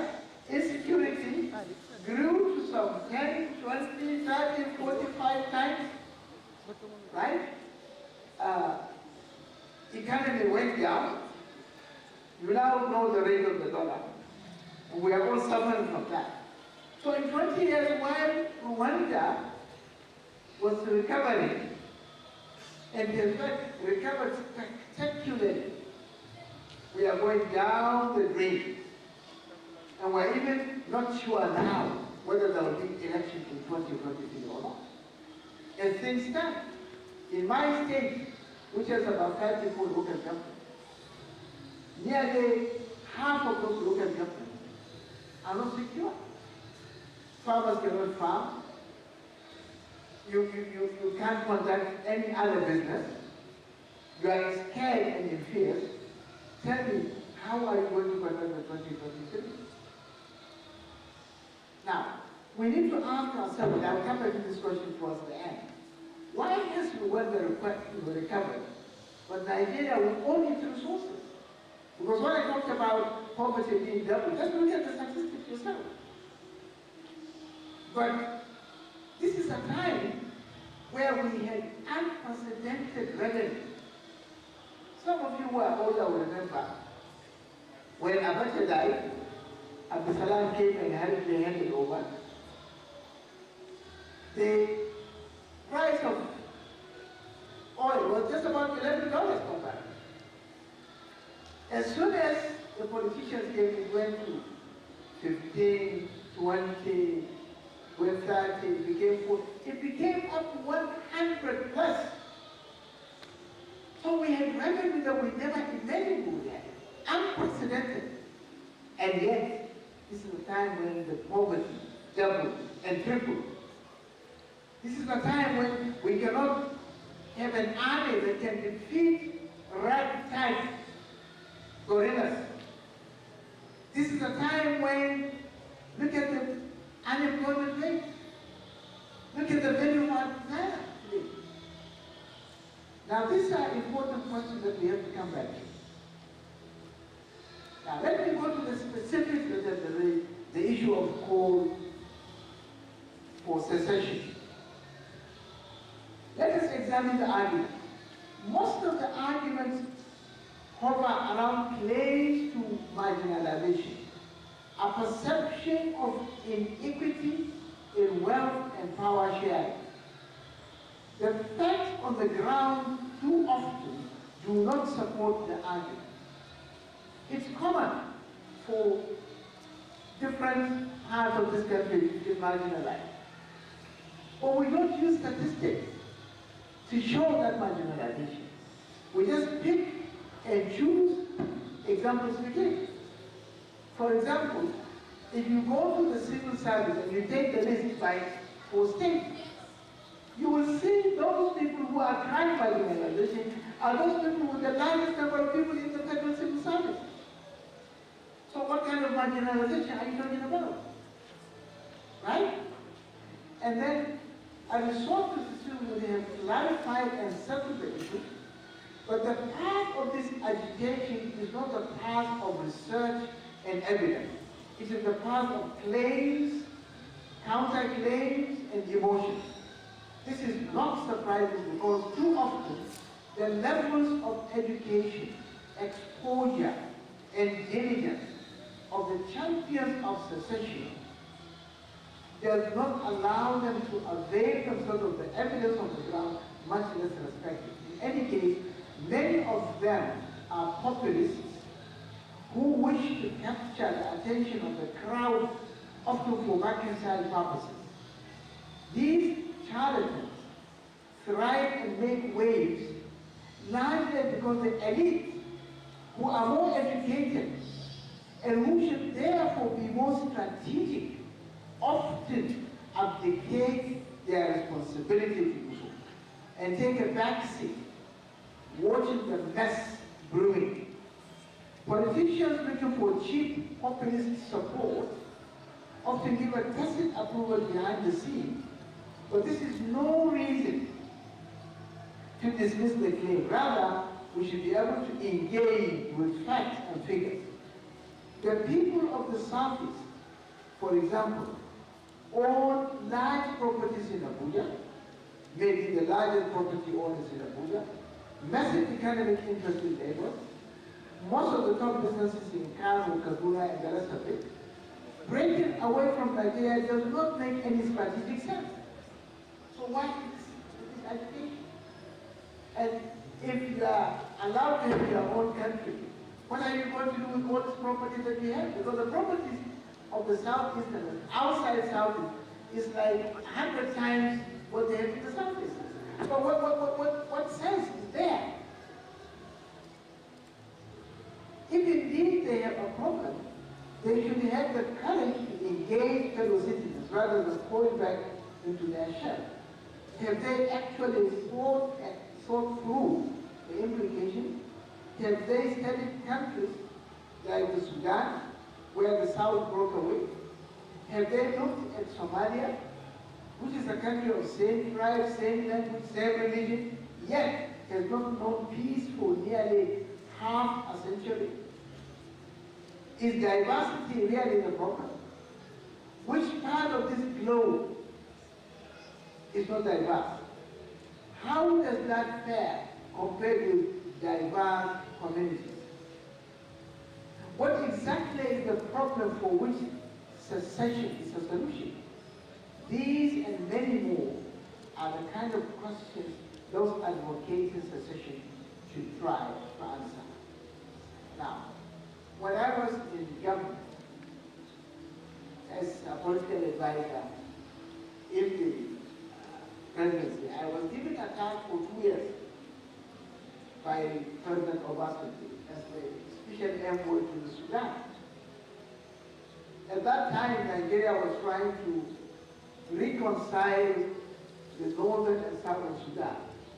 I was chosen because I did my master's and PhD in the Sudan, so I'm fairly familiar. And then I have friends in government who were ministers, who were classmates. So President Obasanjo asked me to become the envoy, and I had to go and see Thabo Mbeki, Museveni. These are presidents of South Africa, Ghana, Arab Boy then in Kenya, Meles Zenawi, I think, was Ethiopia, Al-Bashir was in Sudan, Mubarak in Egypt, trying to see how we can get all this sorted out. Eventually, the Americans came and saw the Sudanese government attacking. And they promised that if they are able to allow the South to break away, they were going to give them 1, 2, 3, 4, 5 things. Okay. We had to surrender based on the wish of the government of Sudan. But I mean, I have been to those places and led the warring faction several times on behalf of Nigeria. And to be fair, the late John Garrett was very much on board and very much wanted to go with Nigeria. Eventually, you all know what happened. The country broke into two. South was celebrated. But you know what is happening in the South since they broke away, isn't it? They are facing the kind of civil war that they have never seen before. There is no peace. Riyad Machar is from the one of the bigger tribes. Silva Kiri is from the Denka. And there are so many other tribes, and they are constantly fighting. They are very much like Somalia at the moment. They have not been able to make any progress. So is it what you want? It doesn't make sense. We should learn from the lessons of others. And what did America promise? Not one it will deliver to the Sudan. You cannot trust the Western countries. They rely on the level where Africa is at the moment. They are the greatest beneficiaries of African underdevelopment. That's how they sell their arms. If we are not fighting, who's going to buy the arms? Europe is not fighting with itself. They have done a lot of fights and wars before, but they have stopped. Asia is not really that kind of thing. So where else other than Africa that we can send arms? Don't we have the mind to see? Can't we think? Of course there are problems. If you study African studies, one of the things you learn is post-colonial African studies. All their problems can be put into three. You can put them in three categories. The first is how to share national wealth. The second is how to share power. And the third, how to deal with the issues of identity, tribes, ethnicity, religion. And the way to solve this has been found. You share power or you share wealth through a formula. And you come to the round table, make your own evaluation, and agree on what formula to use. The only thing you can't share is you can't share religion, you can't share identity. And that's where federalism comes. The federal arrangement is to allow you to maintain your religion, to maintain your ethnicity, while being part of a bigger and larger country. So you devolve certain powers. So these are things that have solutions. And we can solve them, we can resolve them. So there is no reason really other than the fact that our leaders are bereft of ideas. They don't know where to take us. I have mentioned Southern Sudan, and there are many things I would say, but I don't want to take detail because there are still more issues to talk about. Let me talk about constitutional reform, restructuring as we call it. There are a lot of cry for restructuring, and rightly so. This is most interesting because it is difficult to see where the problem is, especially when the Constitution itself has provided for its own reform and amendment. and the procedures are pretty clear. I don't know why we are quarreling over this right here. Really, other than the fact that we're leaders who don't understand. It's a simple, straightforward thing. We crafted our own federation. If we want to change it in whatever way, we should be free to do so. The Constitution itself has provided for this. So it's not like somebody is blocking you. All you need to do is to follow the procedure. And definitely, we know why the federal government has become too strong. It is because of our military rule. So now that we're out of military rule, we should go back. And it's a simple, straightforward matter. The evidence of over-concentration of powers at the federal level is too obvious to warrant restating here. The way this came about, courtesy of a series of military administrations, is fairly well known. The consequences of this gradual, inconsistent erosion of our federalism are all here with us today. The most sensible thing for us to do is to proceed to address the issue. The dilly-dallying over the issue speaks to the quality or lack of it, as it were, of the kind of representatives we send to the National Assembly. Because this job is the job of the National Assembly. It's something that the National Assembly should easily do. Now, the failure of the National Assembly to read and understand the demands of their constituencies and appreciate the consequences of the delay has created room for the deterioration of the debate into emotive outbursts with reason and decorum being the first casualty. In the heat of these emotive discourses, even the meaning and motive of restructuring has become lost. And with every passing year, we move further away from getting a consensus on restructuring the Nigerian Federation. And every part of the country comes with its own imagination, and soon enough, we go into another dialogue of the deaf. Our empty politics, with politicians bragging of ideas, has only made matters worse. A simple issue of constitutional development has deteriorated into tribal ethnic Cold War. The social media, awash with emotive and unsubstantiated stuff, keeps fueling this strife.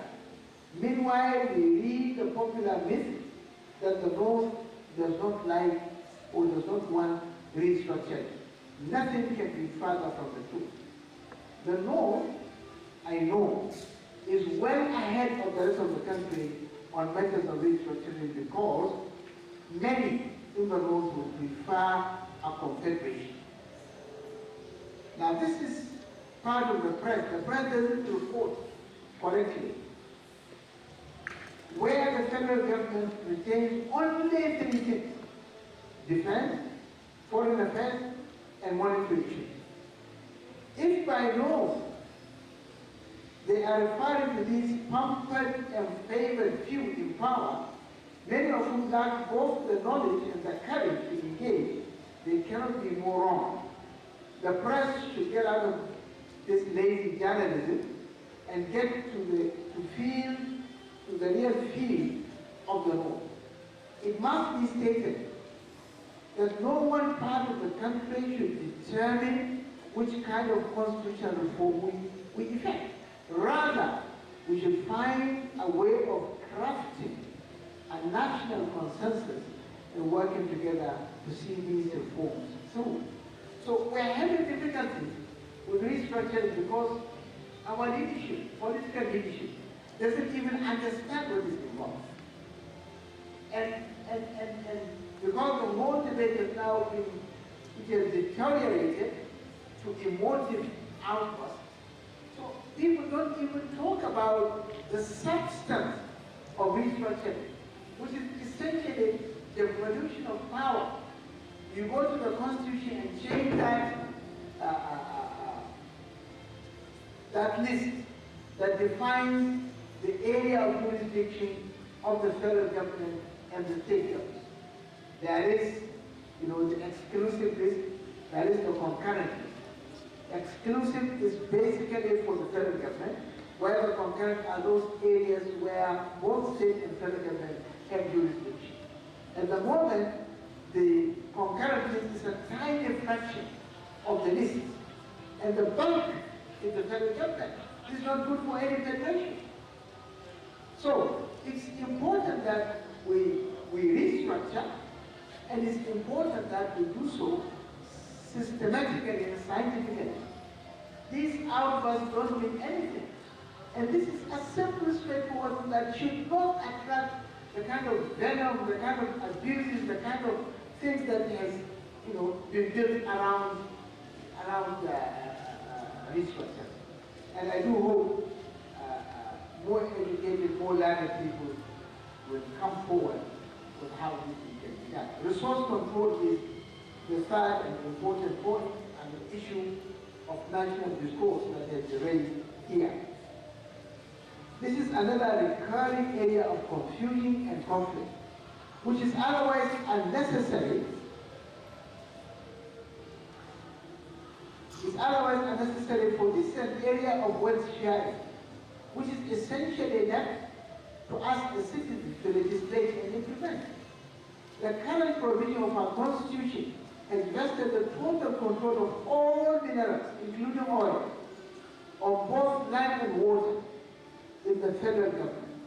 If you look at section 44, subsection 3, it summarizes it, and I quote, notwithstanding the foregoing provisions of this section, the entire property in and control of all minerals, mineral oil, natural gas, in, under, or upon any land in Nigeria, or in, under, or upon the territorial waters, and the exclusive economic zone of Nigeria will vest in the government of the Federation, and shall be managed in such a manner as may be prescribed by the National Assembly. So, if you have a problem of wealth sharing, you go to the National Assembly. You have your representatives there. You can do dialogue. But this idea of, it's just that the debate is being driven by ignorance. There are other sections that I quoted there, in the second schedule of the legislative powers. You have the Petroleum Act, the CAP 350, and so many others. Now you have the Petroleum Bill that has just been signed, the PIB. By this provision, there is strictly no oil-producing state. The only oil-producing state is the Nigerian state itself. Now, many people find, especially in the South, they find this statement very difficult to accept, because they speak about oil-producing state. Aqua is an oil-producing state. Rivers is oil-producing state. I mean, it's a fiction, because the only state that owns and produces this oil, or produces oil, is the Nigerian state itself. These states are not sovereign. They are administrative units within a sovereign.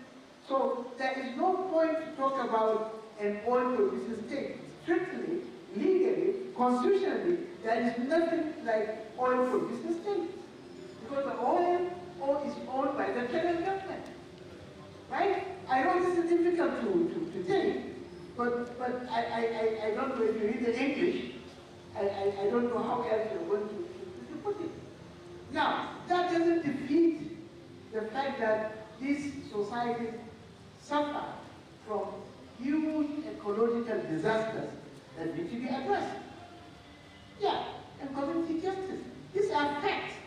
And what you do to do this is essentially to go back to the National Assembly and say, hey, wait a minute, we can't continue to take oil from these particular communities and deny them the benefits of at least having a clean environment, or the consequences of oil spillage and other things. We should collectively work to save that disaster and to allocate the necessary resources. And there is no problem in doing this, other than the fact that we have leaders that are dumb. Honestly.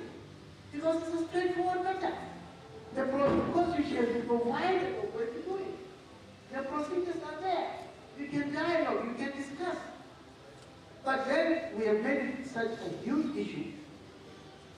Now, my submission,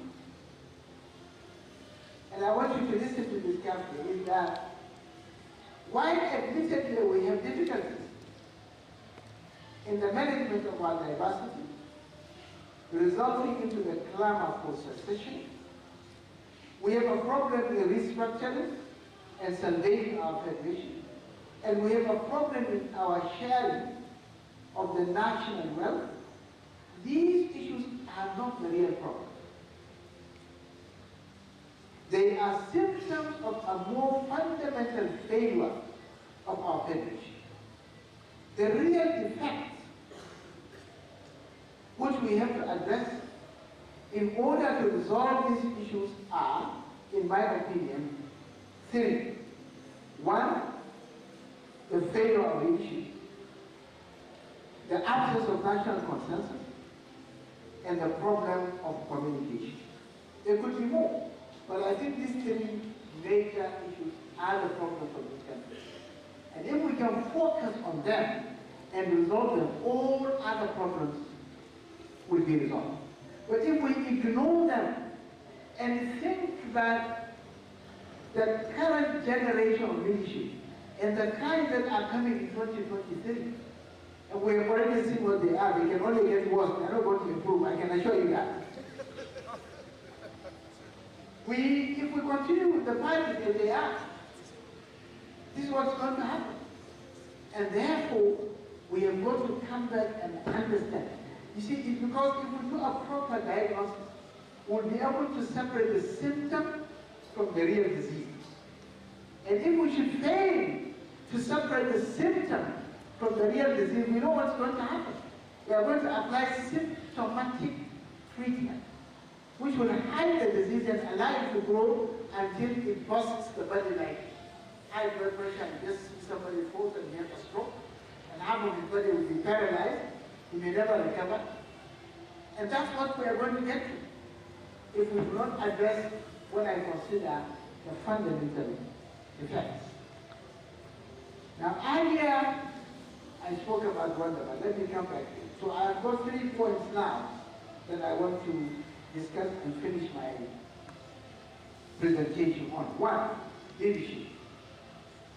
If we reduce the problems of this country to what it is, to bring all the problems of this country, if we reduce them to the substance,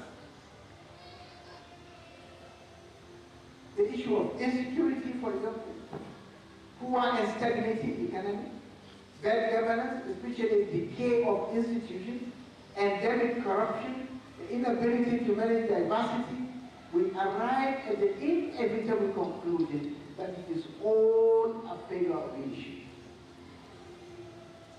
Now, our increasingly empty politics is incapable of producing competent and credible leaders that understand the problems and have the ability to solve them. More so, the leadership recruitment mechanism in the political parties is so flawed that it cannot, except for some extent, produce competent leaders. The current political culture does not prioritize knowledge or character. Rather, it prioritizes money and violence. This way, we cannot get the kind of leadership that can solve our problem. It can only be a liability and run the country aground eventually. So we have as a nation, we have to come together as a nation and change the leadership recruitment mechanism and recalibrate the processes and procedures to ensure that only the best emerges.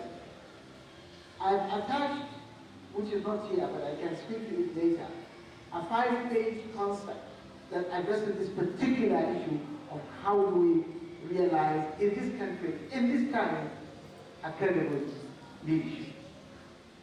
Now, there are so many examples, and I don't want to hear be misunderstood. I'm not speaking about the current ruling party, ABC. No. The PDP is the same. The other parties, called the SDP, PRP, any party that you know in this country is basically the same. It has no calibration, for competence. It has no interest in, and we're living in the 21st century, brothers and sisters, where knowledge is the greatest capital. Without knowledge, in fact, the whole economy is now moving in the direction of knowledge economy. If you don't have knowledge, you can't survive, you can't thrive. But we have a political system that is predicated on ignorance and violence and criminals. These are the people it promotes. Some of you here have contested elections. I have contested. And I had a policy document of nearly 100 pages of what I intend to do if I should become the governor of my state. Those who actually won the election did not have one page, just one page, of saying what they want to do. What kind of political system is that? We asked for them to come for a debate. Just to tell the citizens, with television and everything, the newspaper, they sent the police commissioner to discuss that particular gathering. They don't even want a discussion because they have nothing to say. And these are the people who end up in those places where they take decisions. We have read in the newspaper, many of them are of doubtful certificates, isn't it? Some of the certificates cannot be found, some have been found, but they are not the real certificates. Some have gone to Toronto, to London, to all these places, they found their own fake. For goodness sake, is it the kind of people you really want us to put up as leaders? And I can guarantee you one thing, and please, brothers and sisters, try this. Even just to address my point. Walk into your own local government chair of the party, not of the administration, and ask him that I want to contest the next election. I can be sure the first question is going to ask you, it's not about your qualification, it's not about your character. The first question you will ask is, do you have money? Now, is it the kind of people that we want? And I know people who have come from the US, God knows what they sold to make their dollars. They land in the party headquarters, they distribute money, they get the ticket. And that's it. And this is why we are stuck. Because we're people who cannot even understand. I've been in the National Assembly, as Abdurrahman has said, and that's where I read it, for 4 years. And I have colleagues that cannot understand the order paper. Colleagues that cannot understand what is written in the bills that we pass. Colleagues that don't care about anything, they are busy making money. They are the contractors. They negotiate with ministers. And honorable minister, if you want to speak, when he writes his memos, he will tell you. I don't want him to say anything now. But people who ask him, okay, this is your budget, how much are you going to bring? Ask vice chancellors who go to the National Assembly to defend their budget. And strictly, vice chancellors have no business defending their budget. It is the Ministry of Education that has the budget, not the vice chancellor. The vice chancellor can defend what he gets from the Ministry of Education to the Senate here. He can talk about it, but he has no business knowing. But they have created it so they can take 20 million, 30 million, 40 million, 60 million. That's what they do. And I hope this will go in the air, and I hope somebody will say it's not true. And then I will come and debate this matter with him, because I've been there and I know what is happening. Because there are evidences. A brother who was one of these head of this institution, when they asked him to bring money, Actually, he was invited by his colleagues. And they told, well, you know, the budget is coming, we have to put together 100 million or 200 million to give to the committee. He said, no, I'm not going to be part of it. He refused. He came to me, I said, go to the ICPC. He went to the ICPC. ICPC gave him an officer and gave him a camera and asked him to take money to deliver. And he took money, he delivered, the camera recorded, the officer of the ICPC recorded, and what happened? Because the chairman is from the ruling party, they could not prosecute him. And then when they said, well, they told us, sorry, election is coming, this is somebody who... So, up to now, he has not been prosecuted. He's back to the National Assembly. Is it the kind of thing we really want, brothers and sisters? Are we surprised that our country is where it is, with these kind of people? Can we continue to rely on this leadership recruitment mechanism that is predicated on money and money and money and nothing but money and money alone? Okay, we have tried it 20 years. Where are we now? So we simply can't continue. Let me move to the next of the three items, a national consensus.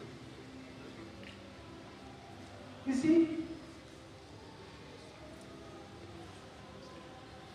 what makes you wonder where it is at the moment, after the terrible genocide,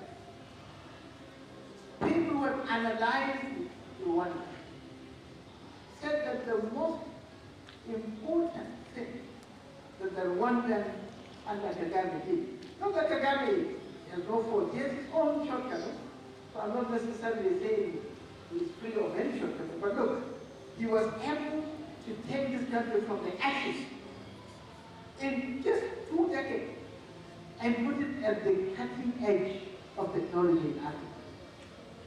The key factor is national consensus. If you go to Uganda now, sorry, Rwanda, and you take a taxi from the airport to your hotel, and you ask the taxi driver, sorry, are you Tutsi or are you Hutu? Trying to find out which side of the country you from. He will never answer that question for you. He will tell you, I'm Rwanda. You will never know him. I was there twice. I stayed there for upward of 1 week. We interacted, we went into the hinterlands. Everybody in Rwanda will tell you he's Rwanda. He will not tell you he's right. Maybe at some social level he will. But you will never know. How did he achieve that? Within a very short time, people have killed each other. And yet they are now, if you visit their museum, their genocide museum, it takes you 2 hours to go through. You will be shocked. You will cry. You will shed tears. But when you come out, you will come out stronger. So they have got a lot of things they have done. And this is because of national consensus. So it's commonly that this country has no national consensus on any of the major national issues. The debate on restructuring is one of many examples. The elite in this country pull this country, pull this country in different directions. And with the failure to arrive at the national consensus, this keeps this country stuck in one place and stops it from moving in any direction. Countries like Rwanda that have recovered and thrived have had to first arrive at some national consensus.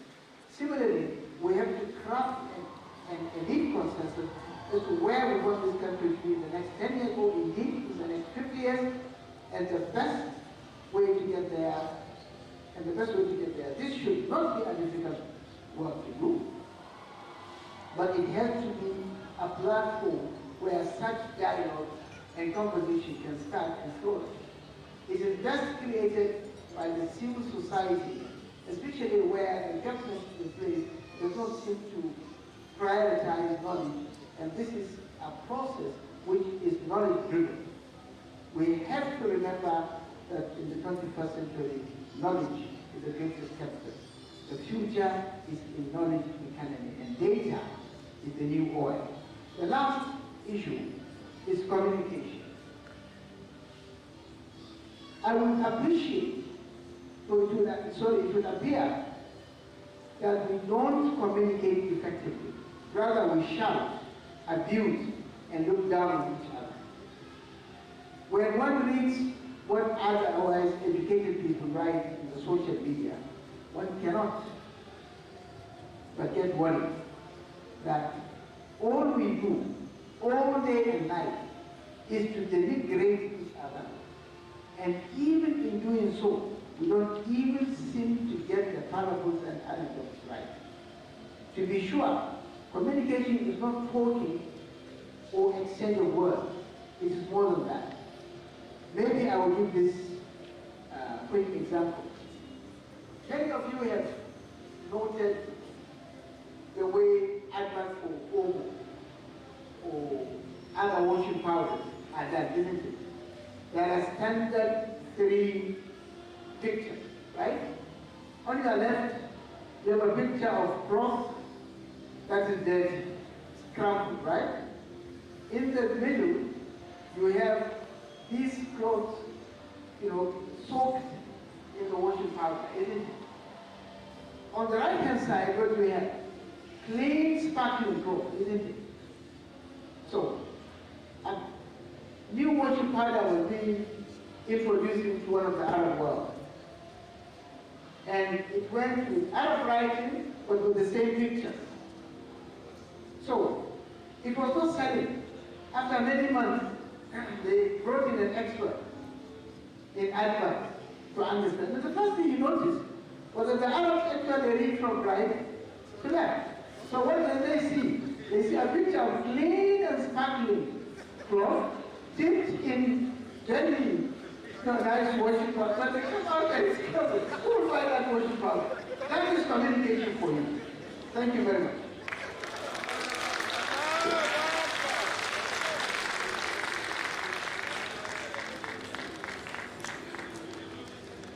Allahu Akbar. Takbir.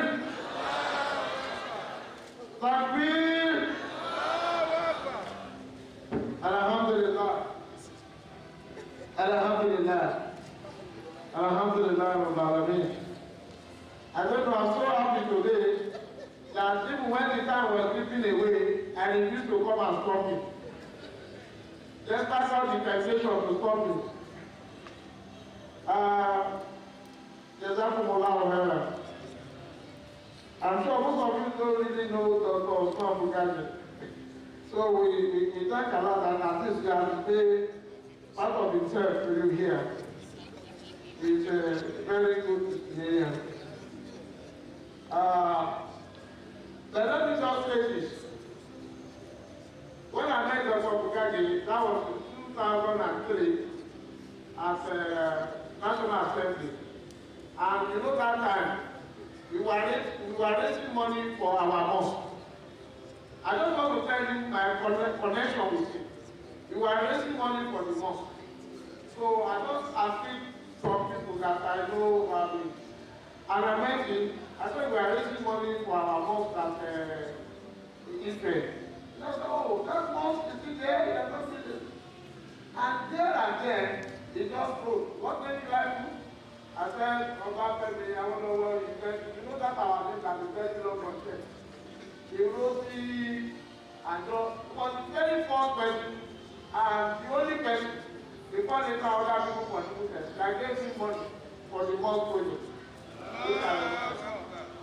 I mean, without trust. Dr. Bugaji will call a meeting of foreign affairs committee and the student of national politics. I always like this point. So anytime you call a speaker, I'm always be there. And then others who are raising money, you will not see them there. So we thank you very much, sir, for this wonderful lecture. Of course, we have people already saying they want to interrogate you to clarify some issues. I would like to take one or two questions and comments on your lecture. Okay. He said, a woman, once again, join me to say Jazakumullahu khairan. Wallahi, it really inspired to be here. I was telling some if I was Dr. Bugaji, I would just go back. yesterday because of water. But he said, don't you have a better medicine, don't worry. I'll be here. I'll be here. Inshallah, I'm here. Jazakumullah khairan. I've been told that we don't go to the... Yes. I quickly want to recognize what the letter was on. The chairman of today's occasion wants me.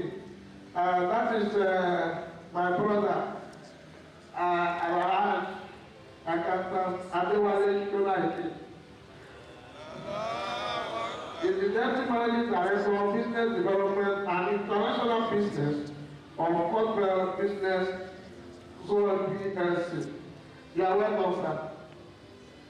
Also, what the letter was on, His Excellency, the Executive Governor of Osun State, of State of Osun, which one are we using now? Are we still using State of Osun? Okay, so we have Executive Governor of Osun State. Okay, now. The law are talking here, so we have here the Executive Governor of Osun State, every represented by the Chief of Staff, that's Abdullah Bilio. Your Excellency, sir, we are very loyal. Equally, we have here the Oni of Ife. Hallelujah.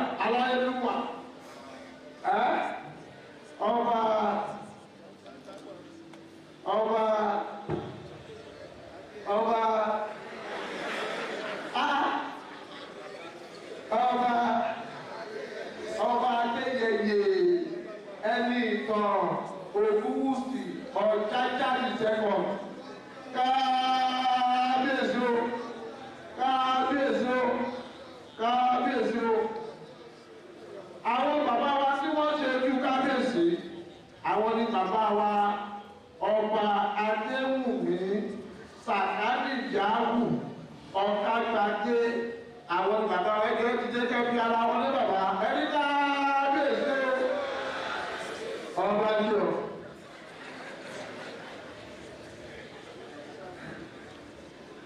Also, I quickly want to recognize our distinguished guest lecturer for that wonderful dinner we had yesterday. It was so painful for me because I wanted Dr. Bukage to catch up with him, but as Allah will have it, he couldn't make it last night. I want to introduce Professor Lukman Oyedele, Assistant Vice Chancellor, University of West England, Bristol. Professor Lukman Oyedele, where is he now? Okay, can we? All the way from UK, you are welcome, sir. Also, I learned the American Professor Ebel Rahman is here. I can see. Please, Professor Ebel Rahman, you are welcome, sir. Also, I want to recognize Barrister Osid Otedeji. Is the B-Zone Amir of MSS. Represented by Madam Izar Abdul Aziz. Please stand up for recognition.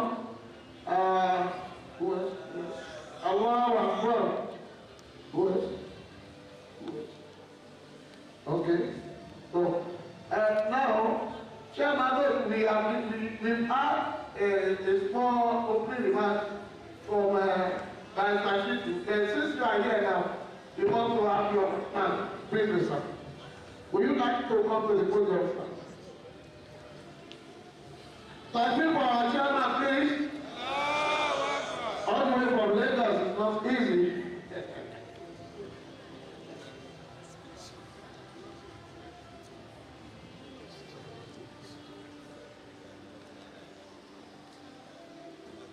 إن الحمد لله والصلاة والسلام على رسول الله أشهد أن لا إله إلا الله وحده لا شريك له أشهد أن محمدا عبده ورسوله أما بعد بسم الله الرحمن الرحيم. All praise is due to Allah, the Lord of the world, I testify that he is one and bear witness that the Holy Prophet Muhammad sallallahu alaihi wasallam is his messenger. I seek refuge with Allah from Shaitan, their cause, and begin in the name of Allah, the Beneficent, the Most Merciful. Alhamdulillah Rabbil Alameen. Before I proceed further, let me state clearly my apology for coming late. I actually left Lagos early enough, thinking that I'll be here before 10. Unfortunately, I think I underrated the route, and if I was in a lockdown, I had to employ one of the street workers to take me through an inner route to bypass a blockage. But alhamdulillah that I'm here. It's my singular honor and privilege to welcome you all to the edition of the Biennial Elective National Conference of the... Oh, sorry. I think there's a mission. I'm supposed to present 2 papers. I took...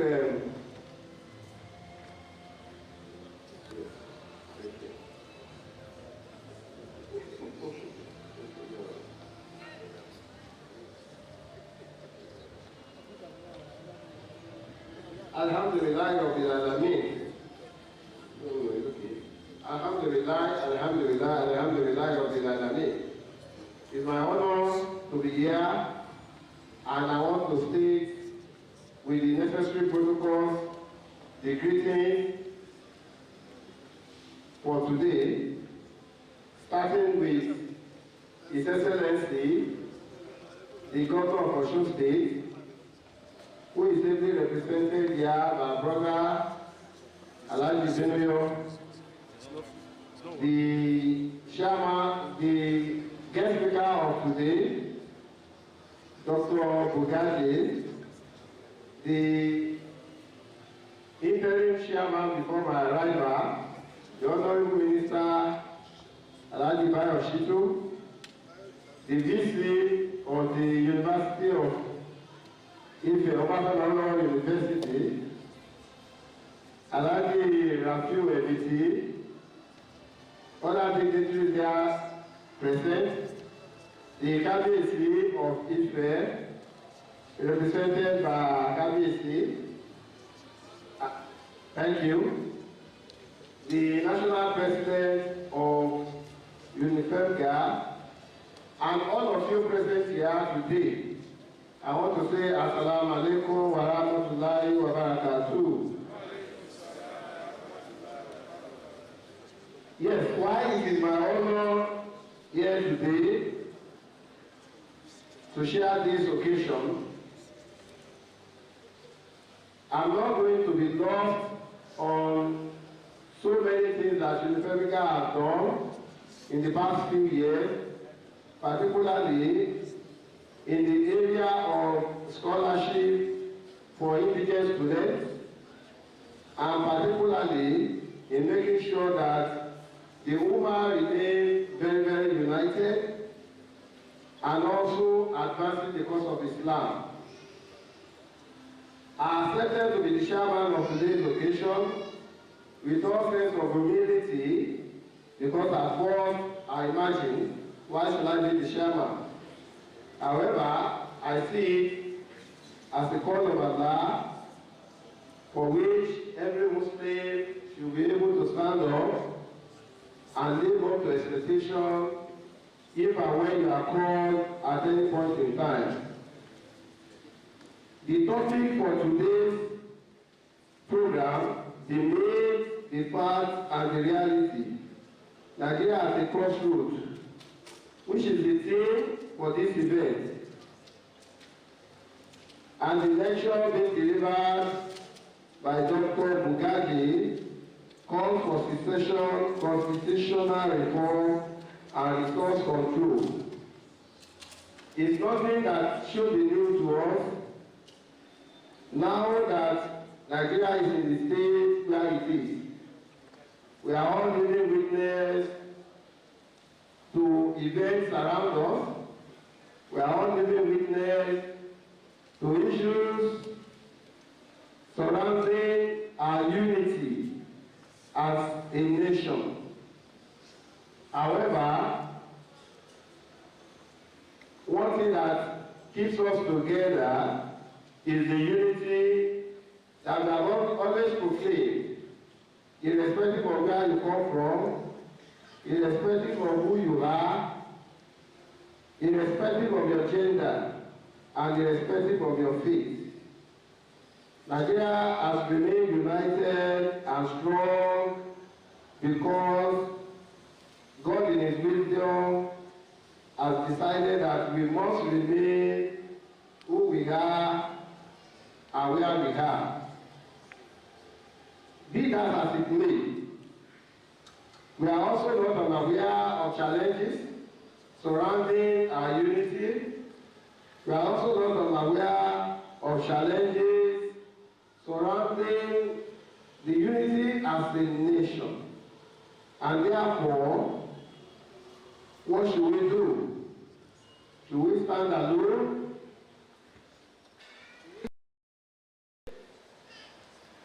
Should we show position of it is not in consonance with my faith? But no. We are enjoined as people of faith, as people who believe in Almighty Allah, to make sure that we stay united at any point in time. And it is for this reason that I think the topic for today is also very, very germane. And I want to thank Dr. Bogaji for giving us that erudite delivery.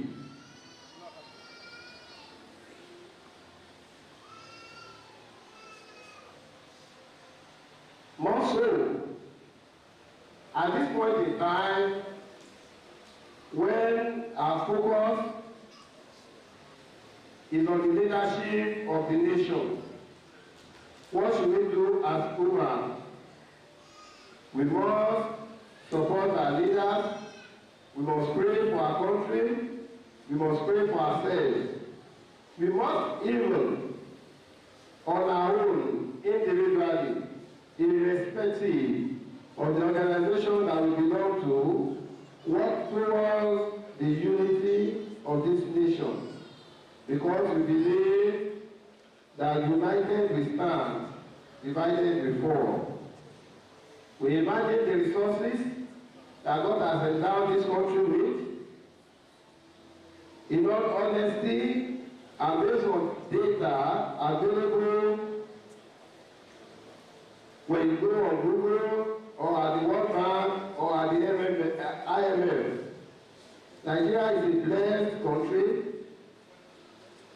Our GDP is far above so many countries in the Western Europe, to an extent that if our resources are well allayed, we would be among nations that should be of reference.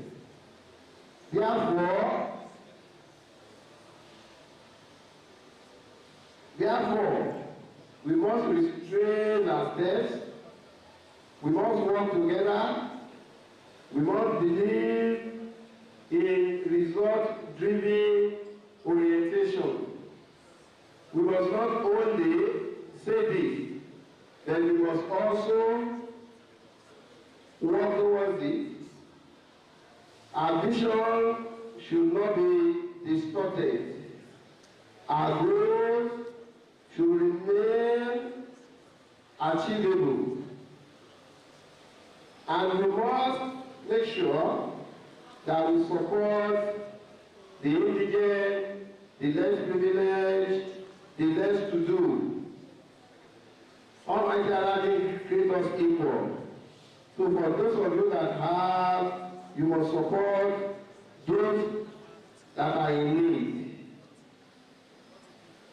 The politics of 2023 is here. We will see a lot. We will witness a lot. Then we still must move ahead as a nation. Issues of insecurity will continue. It's not going to end even with 2023. But we must make sure that we are part of those who are in support of an emancipation and the progress of the nation. I want to encourage all of us that every opportunity that we have, we strive towards the unity of this country, not only by our actions, by our deeds, but even every opportunity that we have. For those of us that are opportune to be able to speak, say the truth at all times, as we have been encouraged, we must say the truth, even if it is against us. We must say the truth, even if it is bitter, because that is the only way that we can make a progress. On this note, I want to thank the organizers for inviting me to be part of today's occasion. I want to thank all of you for listening. And the guest speaker has already spoken, so we are all listening to the lecture, and I believe we have enough to take away from here so that we can have a very developed and functional nation. Thank you all for listening. Subhanaka Allahumma wa bihamdika, ashhadu an la ilaha illa anta, wa astaghfiruka wa atubu ilayk. Amen. Well, we thank our chairman for that wonderful remark from the chairman. Quickly, I recognize the children and the students from what's the name of the school? Okay, they are all recognized. Of course, Mother, I'm telling you, I've seen your looks there. On Tuesday, MSS, you are welcome. And now we'll go into scholarship presentation. The citation of our chairman of police is in the booklet. The citation is there. If you want to know more about our chairman, the citation is there. So we'll go into the scholarship presentation, and to answer that, we have Madam Saeed Bashir and Engineer Dr. Hussein Mohammed. Bismillah. Please, our program now will make it as quick as possible, because we will take a good message of His Excellency and all our pledges from previous administration to this administration. We will collect it today. Say Inshallah. Imam, I think he said he needs some renovation to do at the mosque. And so His Excellency will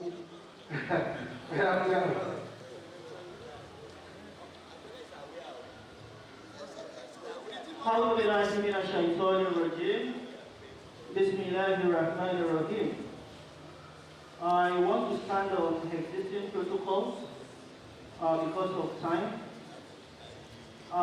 So I'll be doing a presentation of the UNIFEMGA Scholarship Award for the 2019-2020 academic session.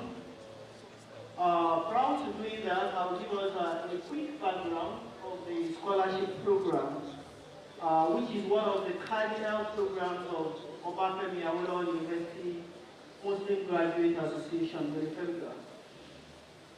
In the last award, we had a total of 90 awardees, and alhamdulillah, a good number of them have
Native of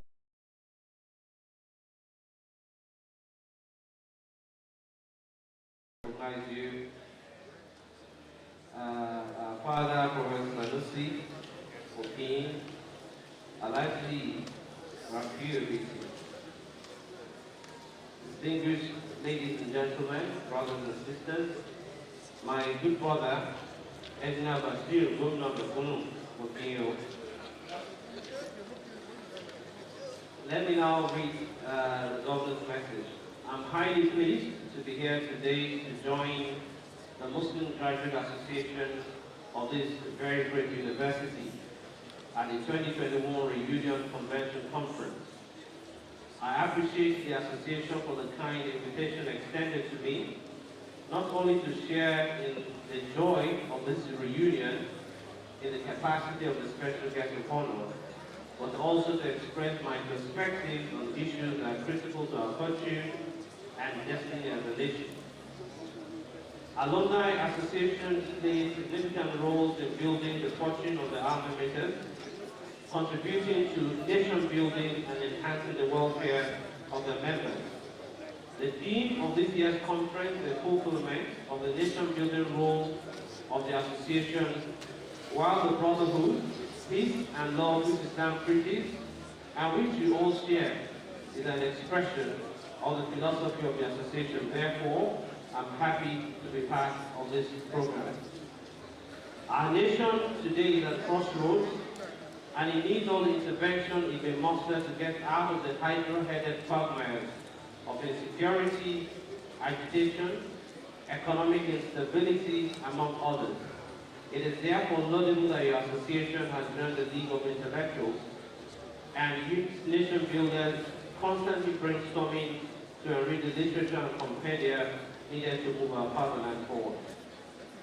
The experience of other times have shown that the threats of secession, insecurity, and resource control that we face today are neither insurmountable nor peculiar to us.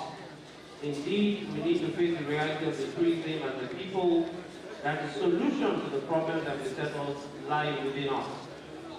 Our resolve to live together, our determination to respond to the excellent truth that our strength lies in our diversity, our population and large human and material resources are evident testimonies to the fact that we have all it takes to be a world giant, and we have the capacity to harvest and harness all this in our overall interest.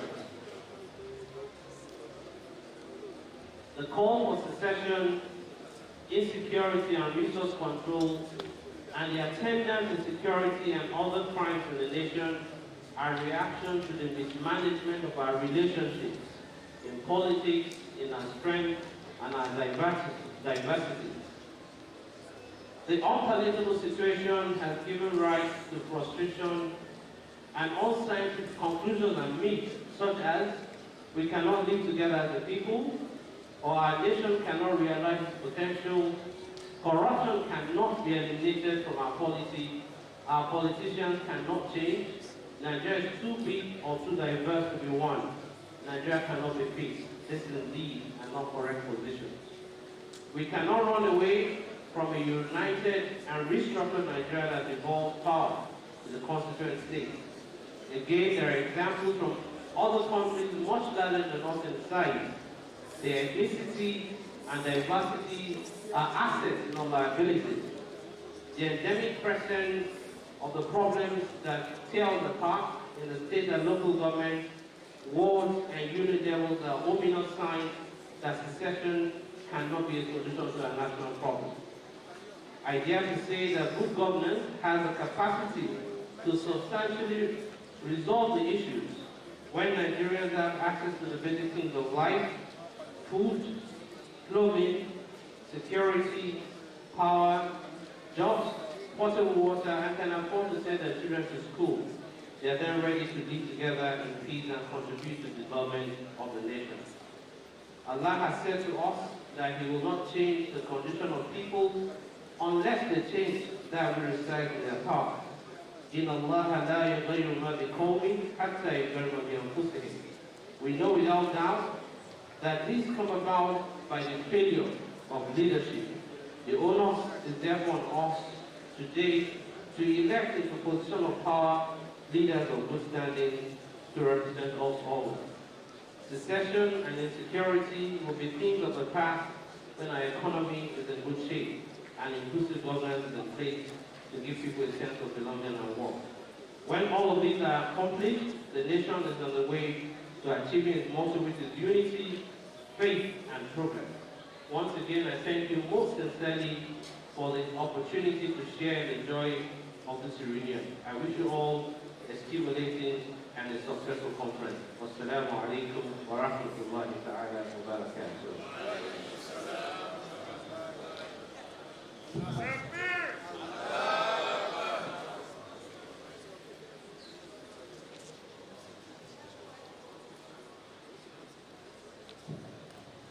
Takbir. That was the governor speech. I said that the last part of it was not there. I thought, Your Excellency, sir, the pledges of the past year, the pledges of the past year, that we just hope you will redeem it this year, that with integrity, and what sort of communication that our dear nation has talked about. So maybe you whisper to the national president. Quickly, maybe we should just visit before we take the next good message. Let's take General Adeka. General Adeka, please can you come out and ask your question or contribution, and then General Adeka, you are given 2 minutes. Please come. Then I have a question here. So just pass it to the guest lecturer. He will answer all the questions at once. General Adeka, sir.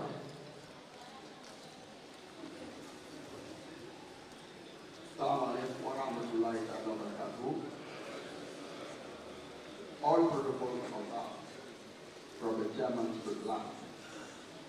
I will thank the guest lecturer for the lecture as presented. When I saw the theme of the conference, Nigeria at a crossroads, I took me for the title of my work, Nigeria at crossroads in the doldrums. And the guest lecturer has already done justice to it, because Nigeria at the crossroads is not really a problem. There was something happening at the crossroads which makes it a problem, and that is the doldrums, which has to do with the self-history of the zone about 5 degrees north and south of the equator, where the north-east trade wind and the southwest trade wind meet. But the ship will not stay. So if you enter that place, you will be lost. So that is, it appears that what Nigeria has been experiencing since independence today. The guest lecturer also made analysis very specifically that the problem will be narrowed down to this. The problem being narrowed down to leadership itself is not the end of the problem, it's a symptom. Why is the leadership a problem?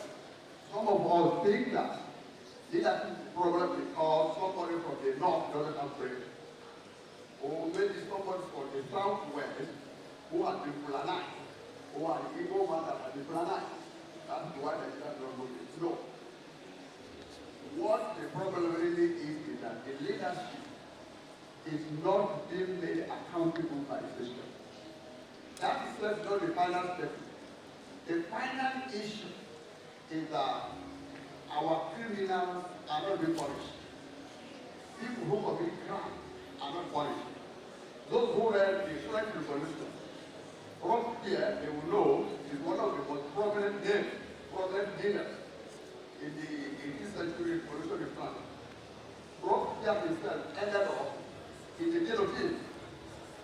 So, whether you say we want to go by revolution, we want to go by secession, we want to go by whatever means, for as long as the crime are defined in the penal code are not applied to criminals through the public consideration, regardless of the status of the criminal, Nigeria will never get out of the doldrums. I've been struggling to publish this book with limited resources to do 1,000 copies. I hope to make it 1,000 in Mali. And inshallah, in the next 1 year, maybe with support from here and here that I'm still speaking for, I want to produce 10,000 copies. After which I will launch it. Thank you. That's another great the guest lecturer will speak to that. Is there anybody who also want to articulate his question or comment? No? Okay. Oh, Imam. That's okay, Imam. Imam Professor.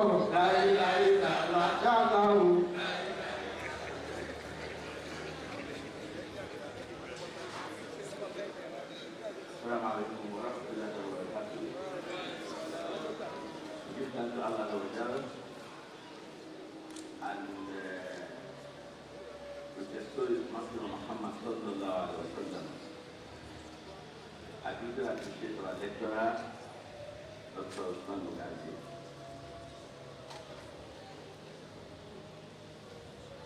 My problem is that his lecture has not offered all solutions. He has diagnosed, I'm a professor of medicine,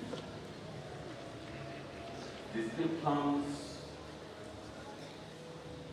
that he says, like a doctor, symptoms have been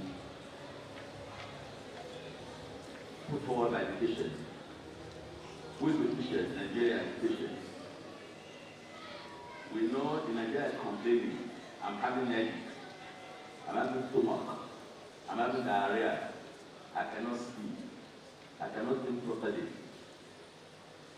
The doctor now says they are suffering from leadership problems. Therefore, go and take Panadol, paracetamol, 3 times a day, or first you need an investigative way of solving the problem. I do not see right. So democracy is fostered to us by the West. Is the peak of secularization. Nigeria, outside that of democracy today, the whole of Africa will be in doom. You quoted over and over again the Rwanda experience. I'm not sure they apply the democratic norms as fostered to them by the West. They evolve their own democratic norms that work for them. Nigeria has not worked out democratic norms that work for it to evolve a supposed leadership. I cannot join APC today. You won't take me. Or even if they take me, they take because I can mobilize them all to vote for them. But you will not, if I say, okay, let me contest for councillor, I cannot because I don't have money. So, leadership or democratic norms and values and practices as disciplined in Ghana will not usher us that chance of getting country.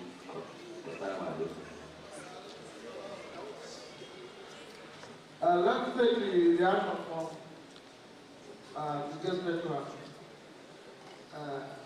Comment. Okay. You want to come out? Okay. Thank you, sir.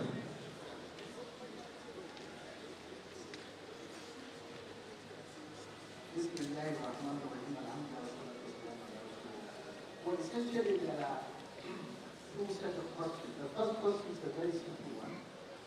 The person was talking about the National Assembly and wondering why the National Assembly would not reduce the number and salary of members to reduce the national expenses.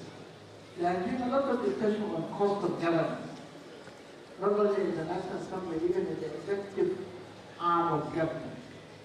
It's a legitimate concern because a lot of money goes into supporting people in government rather than addressing some of the pressing issues. But it is not likely that people who emerge out of a system which requires money and more money and more money will be the ones to cut on their own salaries or cut on any other thing in terms of expenses. It's not likely. This is because the politics we run thrives on money. And the objective of people, the politicians that run, is actually to make money. For them to come back to their seats, they need even more money than they had at the beginning. Because the expectations are higher. And therefore, they have to, the competition is to outwit your opponent in terms of money and violence, not in terms of ideas. And this is why some of us insist, if our politics does not transit from the politics of big men with big pockets to the politics of big ideas, this country is not going to make any inch in terms of development. Some of you may not be able to get across to those who are holding executive positions, and our brother, President Kagame, has already spoken. He may not want to speak again. But what I know, those of us who are privileged to get to those circles, when you go to the circles, the government houses, the villas, even offices of ministers are flooded by people who want to collect. My son is sick, I want you to give me money. My vehicle is broken down, I want to repair it, give me money. My daughter has graduated, she cannot find a job, give me a job. These are the kind of things that keep the governors, the ministers, much, much busier than the work itself that they have come to do. In fact, this has become the work. Take money, distribute it to people. Contractors will be there.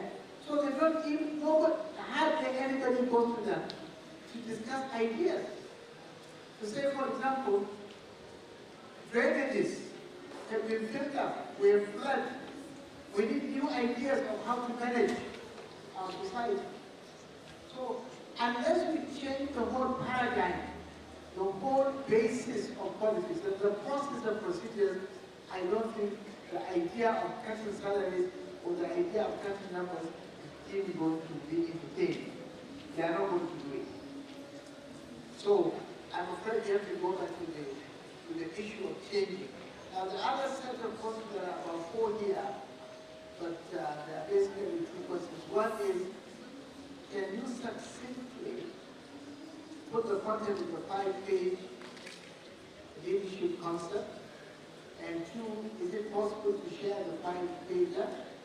3, how can Nigeria as a community form credible opinion polls capable of directing the affairs or decision-making process of the country? And the last one is, what are your suggestions in achieving effective communication? Okay. As for the 5-pager, I've already sent it to the organizers so they can make it available to you. It's a public document. You can get it. So if I can get your email, I'll email it to you. But if you can get across to Abdurrahman can. Okay, fine. So you'll get it. Now, for me, and I'm not saying this is the best way. I'm saying this is the best I can. And I'm inviting others to bring other ideas. Targeting the same thing. How do we change the leadership recruitment processes so that good people, and Nigeria is full of excellent people. You go to the US, you go to UK, you go to Asian countries. Most of those that are excelling in the different professions are Nigerians. So we have, abundance of human resources. We have lots of ideas lying in the shelves of the universities. But when you have people in power, they cannot even read. Or if they read, they cannot understand. Or if they read and understand, they are not invested in applying ideas. They are invested in accumulating wealth and perpetuating violence so that they can win and continue to win and to win and to win and to win. I mean, these ideas, these resources are not going to be of use to them. So, if I should summarize, the idea is first, what is the problem? For which this is a solution. The problem is, everything we complain in this country boils down to leadership. Our leadership recruitment mechanism is faulty. It cannot bring out leaders capable of addressing those problems. Therefore, we are going to change the leadership recruitment process. How do we do that? If we go to the APC or PDP, these are the two big parties, and say, look, can you change your leadership recruitment process so that competent Nigerians with the passion can come and contest? We're not saying anoint them, no, let them contest. Can you do that? Now, if I know myself, they're not likely to listen to me. If they want to be nice to a certain year old, they might listen to me, and the moment I think they will burst into laughter. So look at this man. Who does he think he is?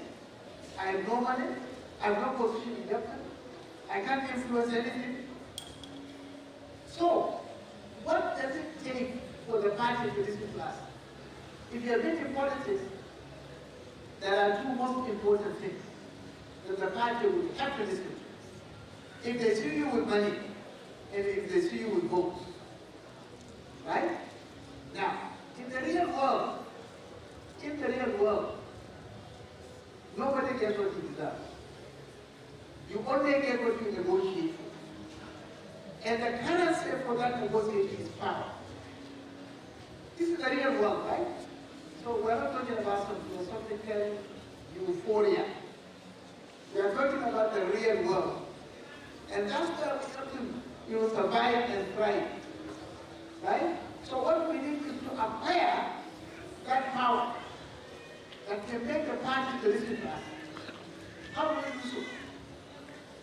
For me, it is easy, especially with technology. And that's where the solution lies. Now, I don't have the money that Dangote or Oduduwa or some of these big people have. But look, I have working with my young colleagues in the IT. I can sell an idea to 100 million people. WhatsApp, Facebook, so many, right? So we have access. We don't have to go around the whole country physically.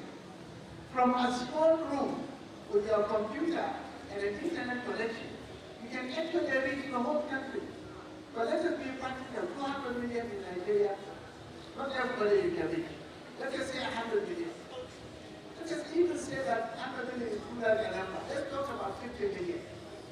Let's even reduce that to 25 million. At the very minimum, you can get target and get 20 million, 2 months, 3 months. You can be sure more than half of this country are not happy with what is happening. You can be sure that half of this country at least are looking for change. They are looking for a way out because they are always crying day and night. You are on the road, potholes, insecurity, so many things. You go to the hospital, every day everybody is complaining. So, it should be easy to use this resentment to recruit and mobilize. And there are ways to do that. We have psychologists among us. We have communication experts among us. So we can design communications that will attract people for change.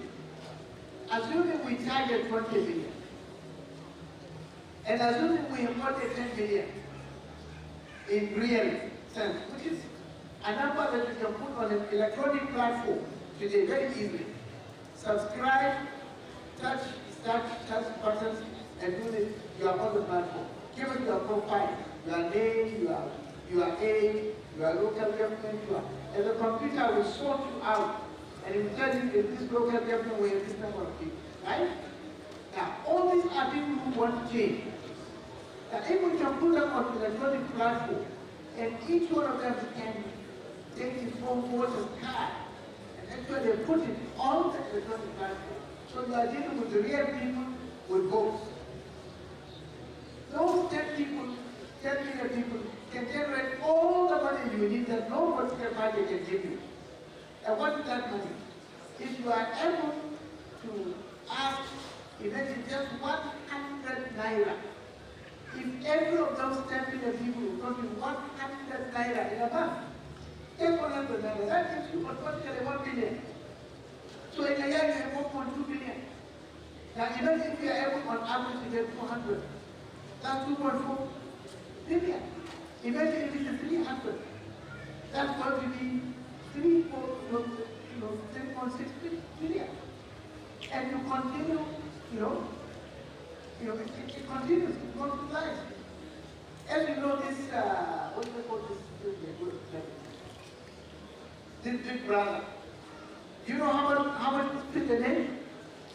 Do you know how much they made last time? The tax they, I understand, is about 6 billion, which tells you about 36 billion system operation. Why do they get that money? Young people who are enticed and they keep sending messages. Every message you send, they charge you 200 million and 200 naira. Sometimes more, depending on what you say. But the point is, this system works and you can make all the money. 10 million, if you are able to get 20 better, but if you are able to get 10 million, you can even start your own political party.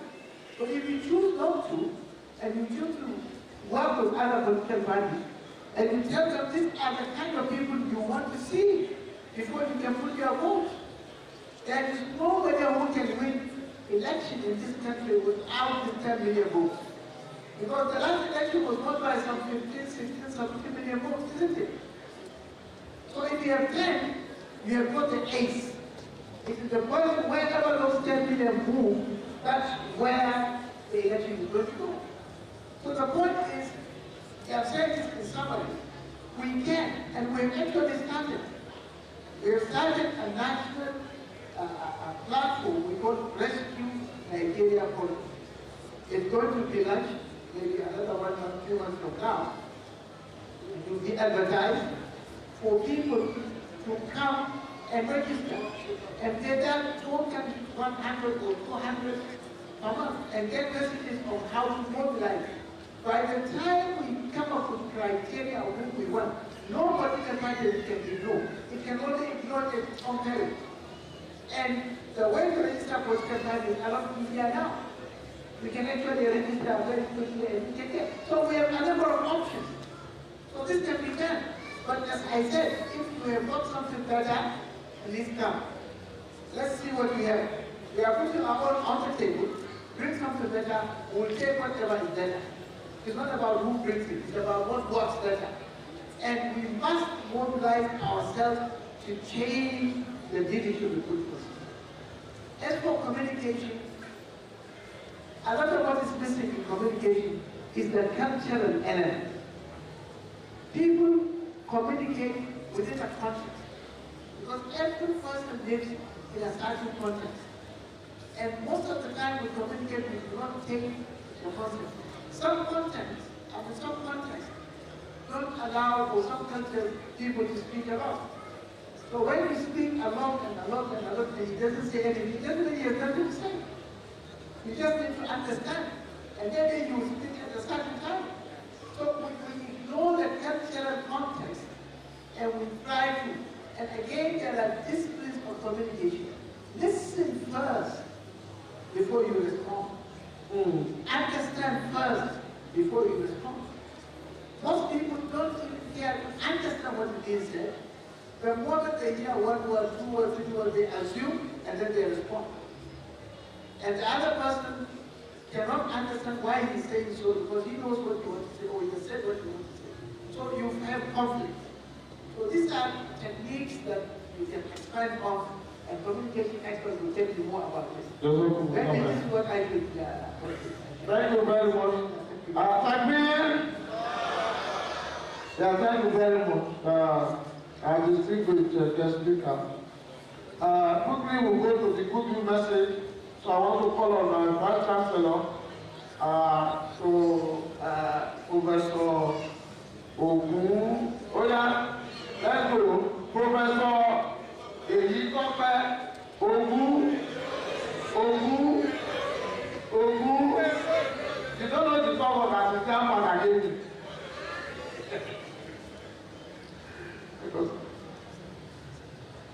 Well, thank you very much, Alhaji Balogun. So for that introduction, but when you check my name, you will see the Ile-Ife Ogun. So but now that he has announced the full meaning of the Ogungbero, I will not deny that it's my name. But you can help me to suppress it. So I want to quickly recognize the presence in our midst of His Excellency, Mr. Boyega Oyetola, the Executive Governor of Ondo State, because it refers to the Executive Governor of the State of Ondo. Thank you very much. I'm sure Barrister Kitu is here, so he knows some of the issues. So he prefers, I have never seen such a humble man. So he will tell you he prefers to be referred to as Mr. Boyega Oyetola, who is ably represented here by Alhaji Abdullahi Adeyanju in New York. You're very much welcome, sir. You are qualified to be here in your own right. So I believe that you are also here in your own right. The Deputy Chief of Staff. The Kábíyèsí Ọba Adéyẹyè Babátúndé Ẹniìtàn Ògúnwùsì Ọ̀jájá II. So we appreciate His Imperial Majesty and his support for us at all times. He is represented here by Ọba Adéwùmí Ọláyígbadé, the Olú of the Ile-Ife, Kábíyèsí o. The Deputy Vice Chancellor Administration, who is Professor Yomi Daramola, thank you for being part of this. I want, of course, recognize the chairman of this occasion, Alhaji Adewale Sonaike, the Deputy Managing Director of Portfolio Business Solutions Limited. Thank you very much for coming all the way from Lagos. I also must thank the acting chairman who acted before you were actually here, Barrister Dr. Adebayo Shitu. Thank you very much, sir. Former Minister of the Federal Republic of Nigeria. The Chairman of Trustees of UNIFEMGA and the Co-Chancellor of Summit University, Alhaji Rabiu. Thank you very much for putting all this together and for the support that you have always given to your alma mater, Obafemi Awolowo University. The President of UNIFEMGA, Alhaji Olanlege, thank you very much. We appreciate you. We thank you very much for doing all this for the progress of our institution. And the Chief Imam, our own very Chief Imam of the OAU Mosque, Professor Abubakar Abdel Sanusi, thank you very much. We have been told that at the time of the must emphasize it, but not to do So our guest lecturer, Honorable Dr. Usman Bugaji, the convener, Arewa Research and Development Project, and who also is as a political advisor to Vice President Atiku Abubakar and so many other positions. I want to say that we have thoroughly enjoyed your presentation, and you have not disappointed us, because I followed, most of your submissions, at several forums. And I want to say that on a personal note, I may not have much, to say as an individual, because I'm a dentist, and it's very difficult for dentists to delve into the political arena. But as Vice Chancellor of Awolowo University, I want to say that I will pass your paper across to our Department of Political Science, and they will further do analysis and also give us, some level. So, and then they will be able to actually delve more into it. And as the man said, that we still need solution, that the search for solution is continuous. It can't be, here. So they will also look at it and also try to provide, some solutions. And I think that will be our own contribution also as a university. The Alhaji Ibikuli Lawal has always been a friend of the institution, and the name resonates with everybody, in this part of the country and even beyond. So thank you very much, sir, for being here. Professor Ishaq Aramsi, the Dean of Student Affairs and Chairman OEU Muslim Community, thank you very much. And then we also have Professor Yusuf, the former Dean of the Faculty of Arts. So please permit me to stand on the all the existing protocol. I recognize everybody here. I've mentioned Alhaji Balogun, our anchor person, because he has mentioned my name several times, including my middle name. So I must recognize him.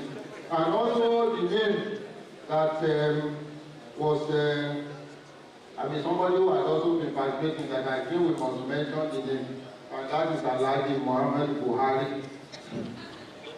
So who is here? So the Alhaji Muhammad Buhari is in Ile-Ife, not the one in Abuja. So I recognize you too. Now, because of our time, I think I need to say just two issues, because time is fast spent and I don't want to belabor us with a number of things.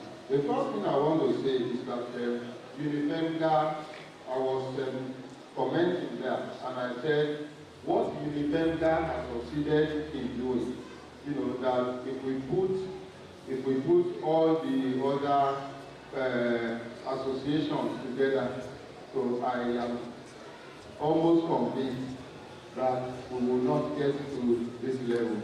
So UNIFEMGA has shown in clear terms that that is an association that is clearly in the lead, and an association that has to be emulated. So, and what I will do is doing it. And I want to tell you that the major point in the lecture that has been given to the guest lecturer is the issue of leadership. So I want us to give a round of applause to the leadership of the UNIFEMGA. So that is the key. That is the key. The chairman BOT, Alhaji Biti, the president of UNIFEMGA, Alhaji Olalege, and all the other members of BOT and the executive and all who have contributed. That is the key. The leadership is key. Now, the title of what the guest, I'm sure that we have all been influenced. But I have said that I will also pass it on to our Department of Political Science and the relevant departments in the university in order to answer to the issue of solution. Two things quickly. On one occasion, I went to Ile-Ife, we were having a meeting, and During the course of that meeting, we came out and there was a building that was under construction. Students came to meet me. They were part 2 students. And they requested that I should please give them university accommodation. And I asked them, what were you doing there? And I saw them, with cement and all those things. And they said they had been helping, they were there to do this delicate job of helping them to carry sand and, and cement and all those things. For 2 students of this university, right on campus, it was the new ACE building, very near the computer center there. I know that our students do such things, but they would rather go to maybe Ile-Ife or Ushu or something outside campus. This was right in the middle of the campus, and they were doing that labor job and everything in the presence of even all the other students and everything. And I said, you are not qualified for accommodation because you are part 2 students, but we will try and do something. And I asked my PA to get their numbers and everything, and I forgot about it. So when the registry was not talking about scholarship, that's the point I'm making. I suddenly remember that 2 students came to me that day. They were carrying cement and concrete and everything. How will that not affect their performance? When you have done that kind of labor, you sleep off, you won't be able to read anything.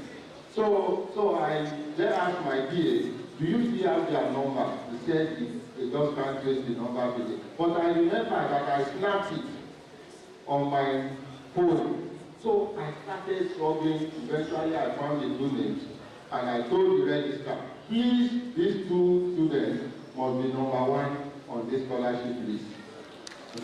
So what you are doing, sincerely, what the UNIFEMGA is doing, you may not know, the impact. People, the students, many of them are suffering. And what you are doing now is something that can lead them for life. So, and they need it. And I like the issue of screening and ensuring that they are actually the people who need it. So 2 things that I want to say, and I'll just drop the microphone. One, the fact that somebody is on GPA of 4.5 or 5.0 should not qualify that person for this scholarship. Yes, it should.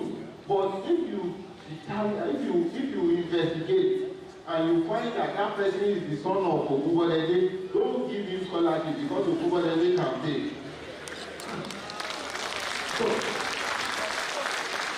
honestly, don't give him. So, because, there is no point giving the son of Alaje the scholarship because it's called Alaje which he can't afford to pay.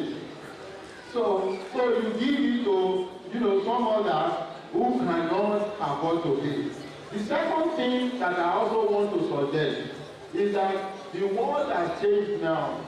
And now everybody who cannot communicate online or who doesn't have the facility to be able to do online, many of these students don't have the resources. To buy laptop, they don't even have the cell phone that they can use. And even when you want to use cell phone to take lectures and everything is difficult. So they need laptops. And many of them cannot afford it. So even if it is going to be second-hand laptop that can be distributed to them and for them to use, please put that also into consideration, especially for part 1 students. So I don't want to take so much of our time, but any other suggestion I will pass across to the leadership of UNIFEMGA. So I thank you very much. This is quite illuminating, and I wish UNIFEMGA more grace, more successes. And as we are gathered here, my prayer is that all of us will also be here next year, in good health and to the glory of the Almighty Allah. Thank you. Please, this time I want you to clap. Clap, clap, clap, clap, clap, clap, clap. Clap, clap. Clap, clap. Clap, clap. Clap, clap. Clap, clap.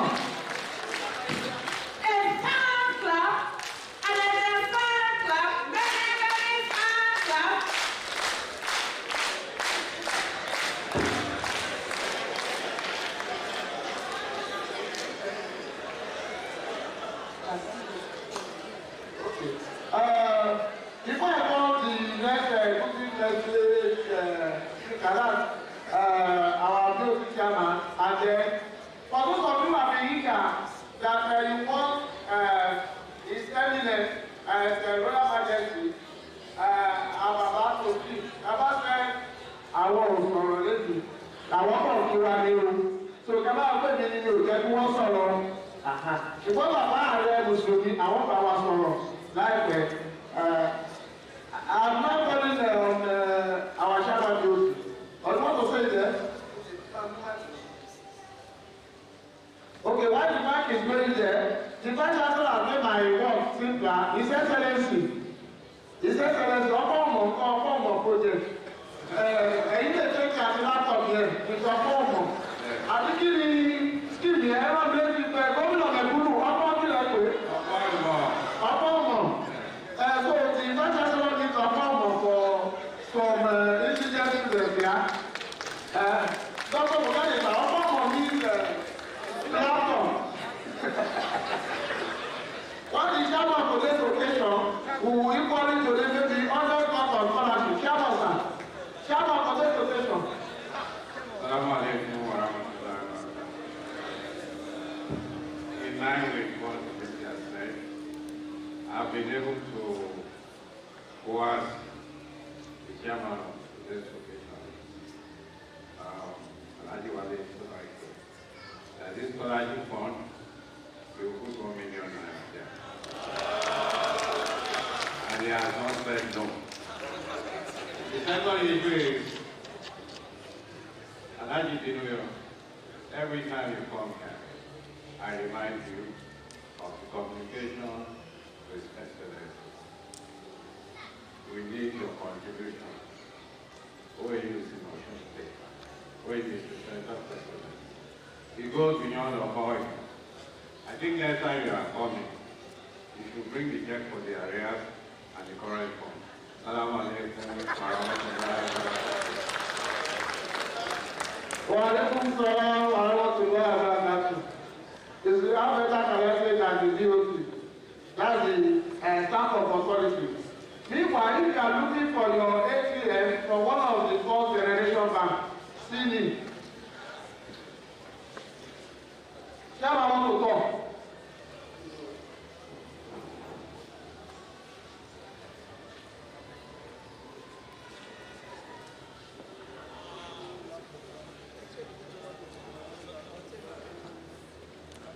Say Allahu Akbar.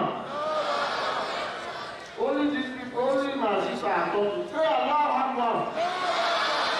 Say Allahu Akbar. The prophet said, "Put the Haqqa, walau kana." Now, the chairman for this occasion has given 1 million naira. And His Excellency, the representative of the Excellency on his own, because it's our own, has equally given 1 million naira. Should I continue like that? Who is sitting beside the the restaurant? Oh, the buyer can cross. I don't want to. Your Excellency, scholarship and your communication now.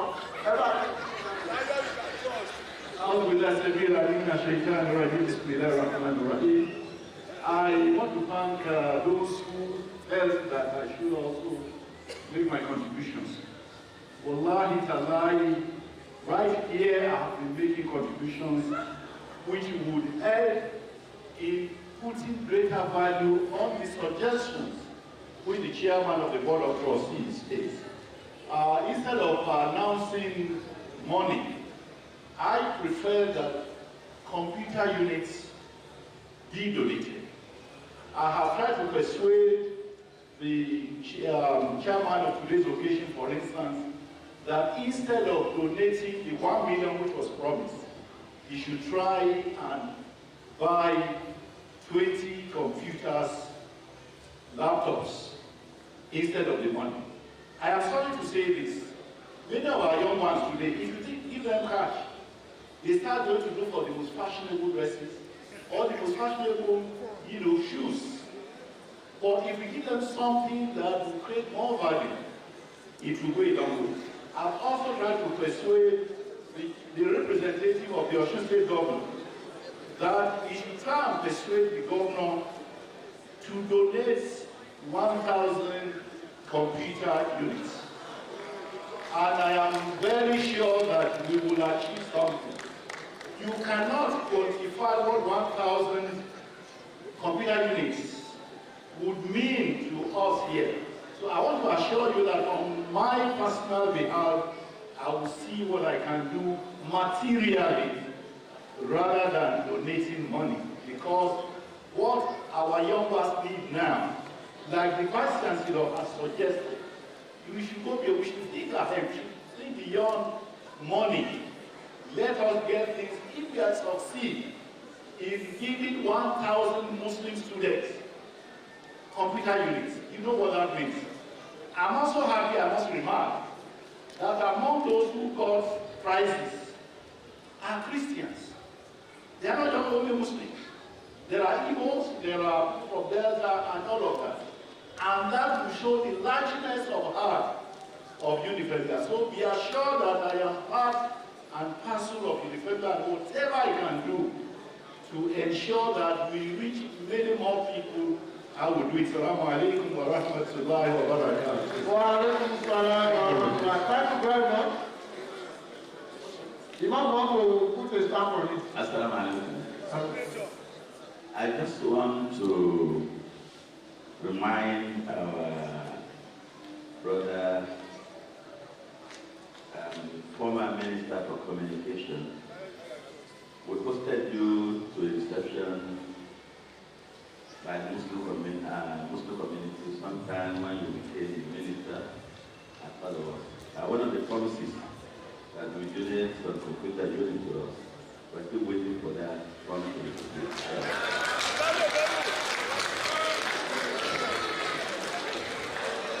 I thank the Imam for reminding me about the promise I made 6 years ago. I am not trying to raise my status, but I want to say from experience that by the nature of public office in Nigeria, when people make promise, you have to be followed up, because they may forget so soon as they have left you. Why do you refuse to remind me? So many others who perhaps don't have a relationship with the man are virtually on his neck. But it is good that he has reminded me, so long as we have life, let's go, I will do the needful by the grace of God. Inshallah. Wa alaikum assalam wa rahmatullahi. Ẹ jẹ́ kí àwọn bàbá bá sọ láti ṣẹ̀kẹ́lì bàbá wa ààrẹ Mùsùlùmí, wọ́n náà lọ́ọ́ ní ìtọ̀rọ̀ mẹ́sàn-án, ẹ bá fún bàbá ní pẹ̀lú. Bàbá náà lọ nígbà.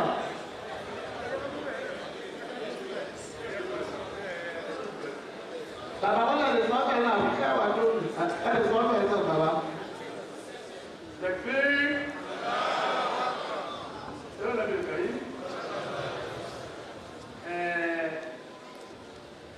Today's lecture, Nigeria, is very topical. But the problem is not that of leadership, of followership. It's in the Quran and the Bible. Pé tí àwọn ìjọba bá ti pọ̀ tí wọ́n gbọ́dọ̀ lẹ́nu. Ọlọ́ a máa yan dídá, a máa ti pàpọ̀. Tí ò ní fẹ́ wọn. That's a problem.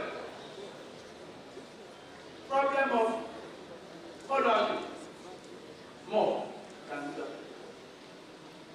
And the solution is simple. It's Quran and Hadith. In his last message, where, oh Allah, we are witness. Read your message to them. You are leaving behind Quran and Hadith. If you follow, no problem. If you don't follow, still no problem. And I know of one nothing. So I only prevent 70 different diseases. The list of which is stroke. 70 different diseases. The list of which is stroke. Now that you are having Ebola, I now realize that is true. The problem is with us. This man, Quran chapter 3, verse 110. They educated in the church. In the church. Tema Jewish, Tema Babatwan. You are created to live mankind. Are we live mankind now? No. It's most unfortunate. Solution to our problem, Quran and this.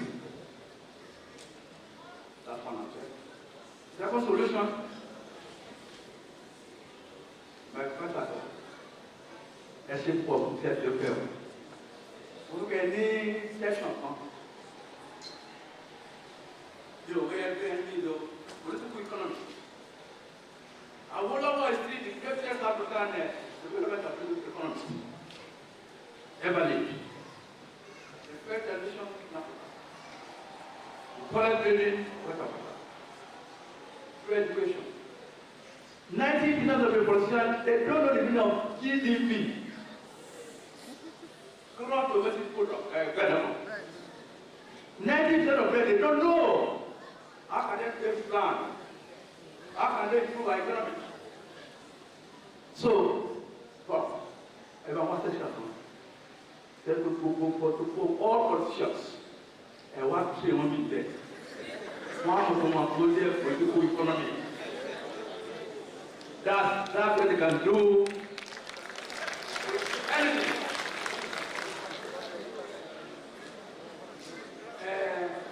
Second, I do very well. I appreciate the government. I want to call for the last World Summit on Education. Call for it. Education system is faulty. Never white. Yeah. They are not productive. Education system is faulty. National Board of Education has recommended the way out. And we are trying to lead the way now. My colleague. But we are ignorant of it. They are ignorant. There's a cost. That's national educational certificate. If in mechatronics, we are getting in only 6 universities in Nigeria. I'm proud of NBC Computer. It will permit my example of my government council. So I want my state government. He's doing very well. He's leading the way. Others are following him. Let him try and embrace 21st century education system on this globe and globe.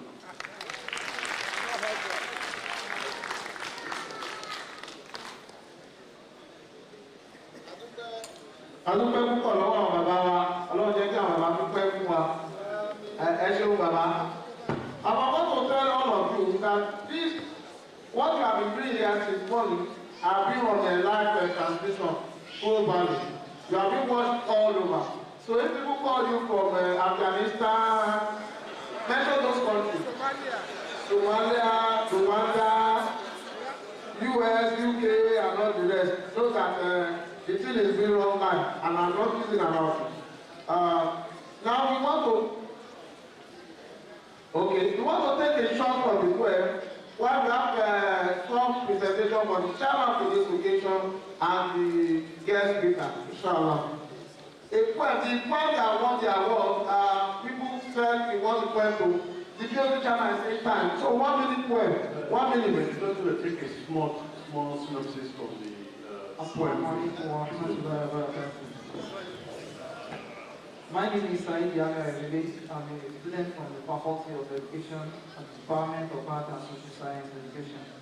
I'm in Part 4. I study English and Education. My poem is to commemorate the 16th anniversary of Obafemi Awolowo University, and it can be categorized based on the theory form of the topic, the myths, the facts, and the reality. The stories of old were told to us by herders of clans at Pakistan. That greener pastures were laid on the countryside. Then, chaos of minima in the spirit. Youth were nobody reason, not to mention the fear of this country giant, the pound for rightness over morality. When the war assailed is the pretense of trust, they had mind of silence and nobility with free wings and mindful soul. They were youths of country warriors, just like the countries and Canada expectants. A great defender from foreign invasion, then the motto works well, for unity and faith, peace and progress. They embedded our green-white flag. For our chief consultant, in doing, flourish, polish, and regionalize. Respect for the role that should be a true patriot, being unbiased and youthful when supported. A man in violence and cultural way, right from the SCPW, WASU, and Pan-Africanism, while agitating for our independence, were led by youths of today's Europe. In our historical books, we learn their greatness and faults through the three nations of Yoruba, South Fulani, and Yoruba, and Igbo. How they had power from the start, even out of the country's territorial border, that they flanked the entire West Africa. We saw their lines in them toward the Niger and Chad basin, in agriculture, military might, and cultural diversity. Honestly, one of them brought free Western education that enlightened the minds of other pioneers. Our war during that time was engraved in embracement of different times. One nation, one country, one Nigeria. You remember our civil war, led by young officers of Libya, for restoration of freedom for the people. Like the freedoms of Rome, they robbed themselves by interrogation from the colony's support for our country and made us the African giant, done by the use of infinite factors. The story of what were told to us from the silent mother of history through the 90s of moon books. How the Westerners resolved the war, they were the nation's ingredients. The formation of the country constitution, flourished, polished, and regionalized. 10% developed the youth world, some with gold in agriculture, little directed to reading and learning of the whites. There were space in works and space in government, a free world of innocent people, where rights of individuals were respected. Religion was totally manhandled, safe, very safe indeed. Father stories tell me in pity, was come to my new world, about Messiah Apostle man. Then the old story was told to us. The myth, the fact. Now, the wind has come full circle with the advent of technology dancing in our blood. Cyberspace is our today useful home. True, though we complain of unemployment and dismantle the pace of the region, BH and ISWAP in the northeast, leaving the innocent blood in the land. The present story of the mind, the national policy that accounts for the wayward youth, reduces us to an island of killing in the hand of technology. Yes, we need field of action and landlines. The present story of the mind, which I believe is at the government message. The youth thought and analogy have changed the whole story in our philosophy. Liars in the government, who are the barons of life changers. Liars in the people, who are the rumor mongers. Are both partners of false budget to insecurity and national interest. Thank you. Allah. So we have whatever you can use, John Clark and the rest. Thank you very much. Congratulations. Give me a copy of this as a prize from me to you.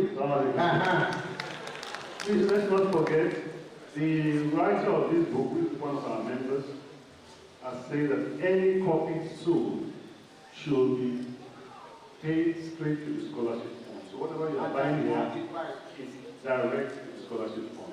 Please remember to keep a copy. Please.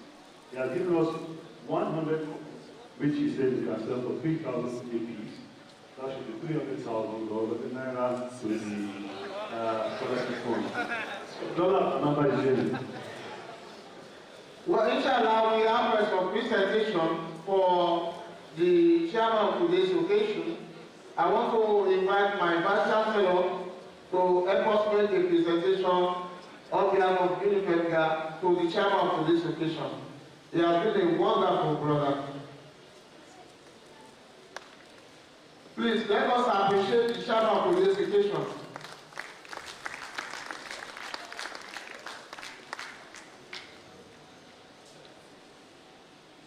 Have you not seen a situation where some chairmen will run into a log jam in the Ibadan and come back and say, oh,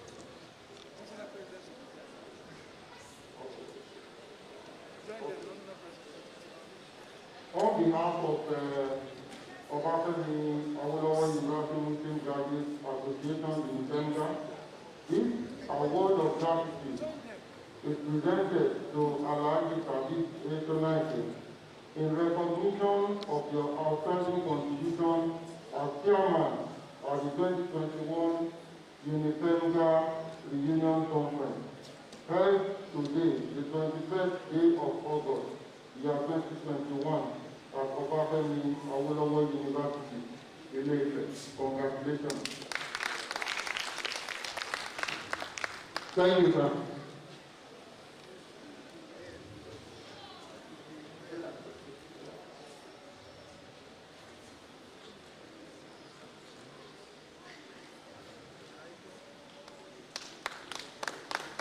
Next is Dr. Osman Bugaji, and this will be done by our POC chairman, Alhaji Abdurrafi Everything.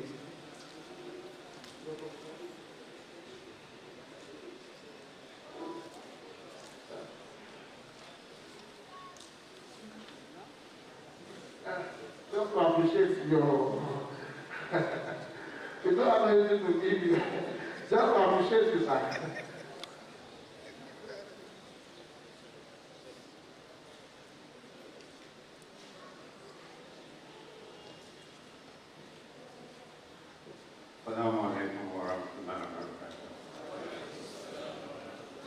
I think for the first time, we listen to somebody who has told us the truth about the realities of our existence as a nation.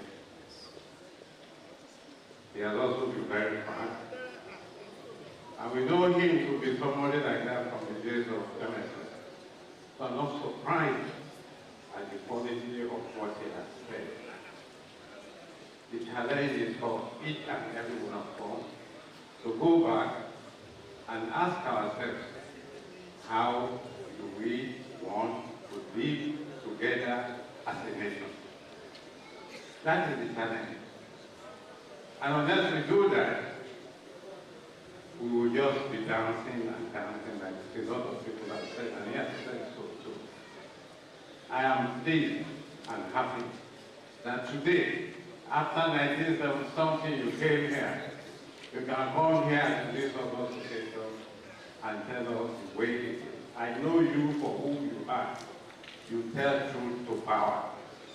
And this is your 400th program memorandum. This will need it in September. On behalf of the University of Ile-Ife Muslim Graduate Association, we present this to you for coming here in the spirit of Islam, in the spirit of nationalhood, to tell us the truth. May Allah make it easy for you. Congratulations, sir.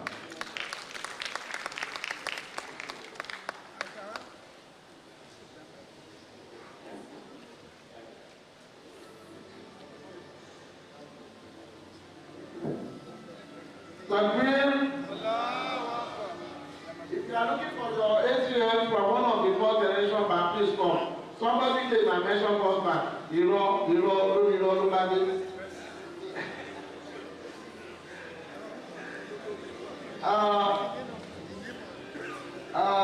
Okay, can you come and do both of them? The president will say Okay. You see, the Bible tells us that certain names we want to mention. One, yeah, I mention my own middle name. My own middle name, sir, is Oluwakemi Adekunle. And the mama Oluwakemi Adekunle Balogun. So, oh yeah, who is saying? The Prophet by Alhaji Muhammadu Buhari. Allahu Akbar. So, Lord, just very quickly, we have a book which is about the evolution of UNIFEMGA, because we ourselves are always trying to reinvent ourselves. If we do not know our history, how can we move forward? So we decided to write about the history of UNIFEMGA in terms of its formation and all the people that have contributed to the building of UNIFEMGA as it is today.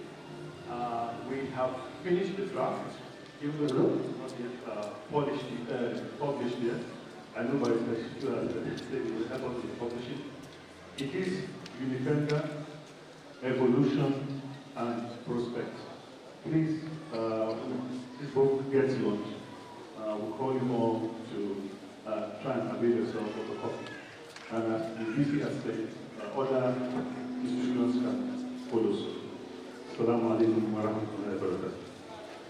So I want to thank the brother who led this project, Brother James Akintola, who was supervised, so to say, by Professor Adenoga. This is our own attempt to writing our own history, and like the VC said, it is recommending other associations and groups to study UNIFEMGA. This is a good place to start. So I want to thank everybody who participated in this, and we pray that it will be a blessing to everybody. Before the court of hand, we will take a quick closing remark from the chairman for this occasion. Right from his podium here.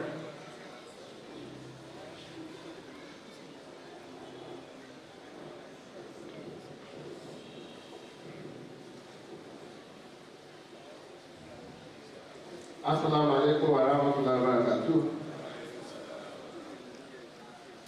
I would like to say the following things.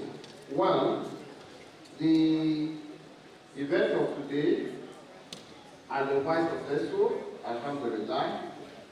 The awardees were impressed with the number. But in all honesty, the number is not enough. If you imagine the number of students that attend the university and look at the number of people that are benefited from the award ceremony, you will be rest assured that the percentage is very, very infinitesimal. If you listen to the good message of the Vice Chancellor, I think it's well loaded. And we are not going to rest on our work. The only thing that can make a difference in the life of an average Nigerian is education. And I have seen people who have dropped out of school because of inability to fund their education.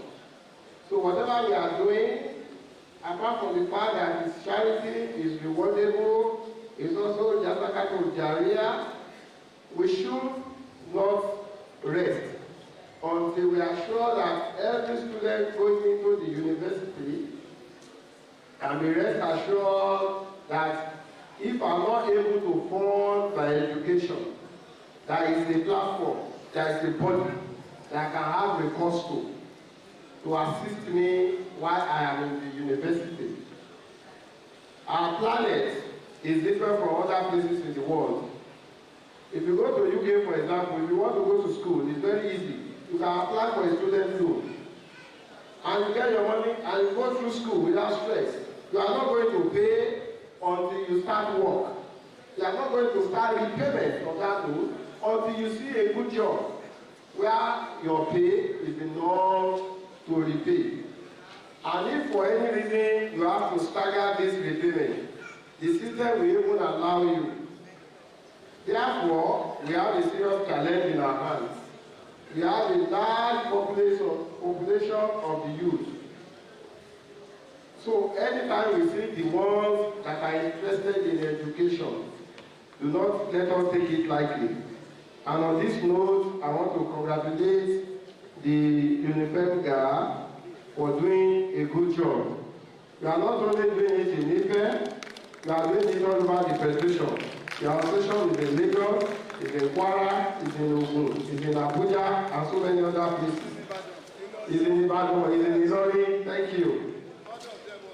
So don't rest on your words.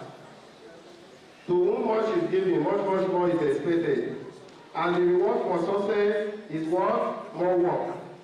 We are challenging you to do more work. When Alhaji Ebiti whispered into my ears that Wale, your donation is 1 million. I was going to sell it, my intention was to do 500,000. Then when he said it, he's my good brother, I can't say no to him. So I just accepted it as he has said it. And I pray that Almighty Allah will make it easy. Beyond that, it's also someone that I respect a lot, is in the Dawa, and it's all over the place. We have a lot to do, not only in UNIFEMGA, not only in Youth Muswell, not only in Ansarudin, or even the Summit University to which he has been appointed the Pro-Chancellor. There is a lot that we've got to do all around our catchment area, which is the Muslim community. And when we are looking at university to provide scholarship, what about those who are not able to even pay their fees throughout the primary schools, not to talk of secondary school? We don't want people to think of going to the university. Therefore, we have a lot of work to do, and we pray that Almighty Allah will make it easy for all of us. I want to thank you for giving me the opportunity to be chairman of today's occasion, and I look forward to being more of this event in future time. Thank you.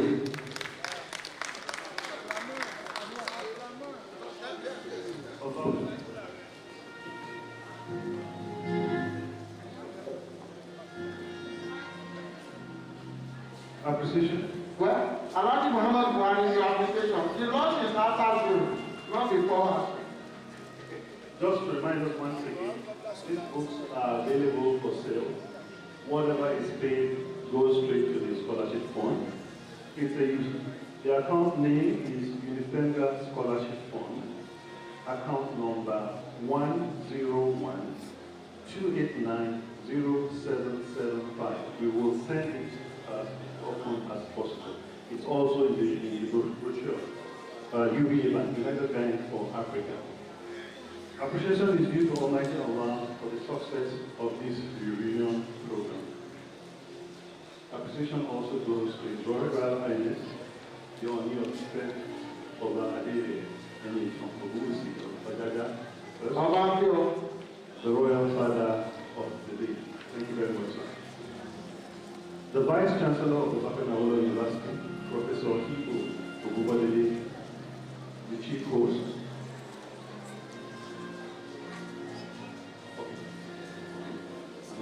I'm not been told that the DOD is also buying 10 copies for the University Library. Allah. Who is the Chief Host? That's the Vice Chancellor. Thank you very much for attending throughout the program. We've really taken the Vice Chancellor to be here for, in my estimation, close to 4 or 5 hours now. We're busy to be in our midst for 4 or 5 hours. It's a real success. Thank you very much for honoring us. And the we're very much grateful. We'd also like to thank the Chairman Board of Trustees of UNIFEMGA, Alhaji Rafiu Ebiti, who have really pushed us. He has been harassing me so much. I will speak in different speech tonight. Alhamdulillah. Thank you very much for joining us, sir. All our special guests, spaces I have not seen for so many years, have attended this year's reunion. I thank you very much from the depths of my heart. Our special guests are real thanks for attending, and others joining us, joining the program via the online media platform. You can see comments from across the globe. We're really grateful and appreciative of all your efforts. Like was mentioned, I think sometime during the program, we had another 2 million from the diaspora towards the scholarship fund. I think the scholarship fund has been the easiest thing to raise money for, in my experience.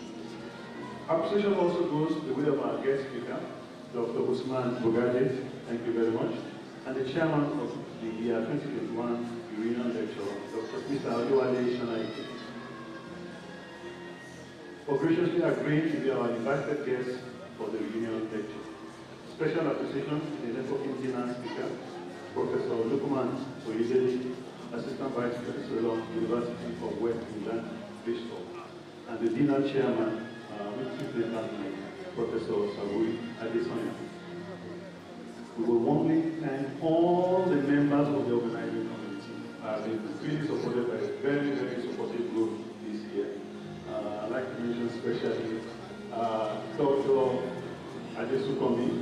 All the catering really has gone through her. Adesukomi, thank you very much, very much. And of course, Dr. Talia too.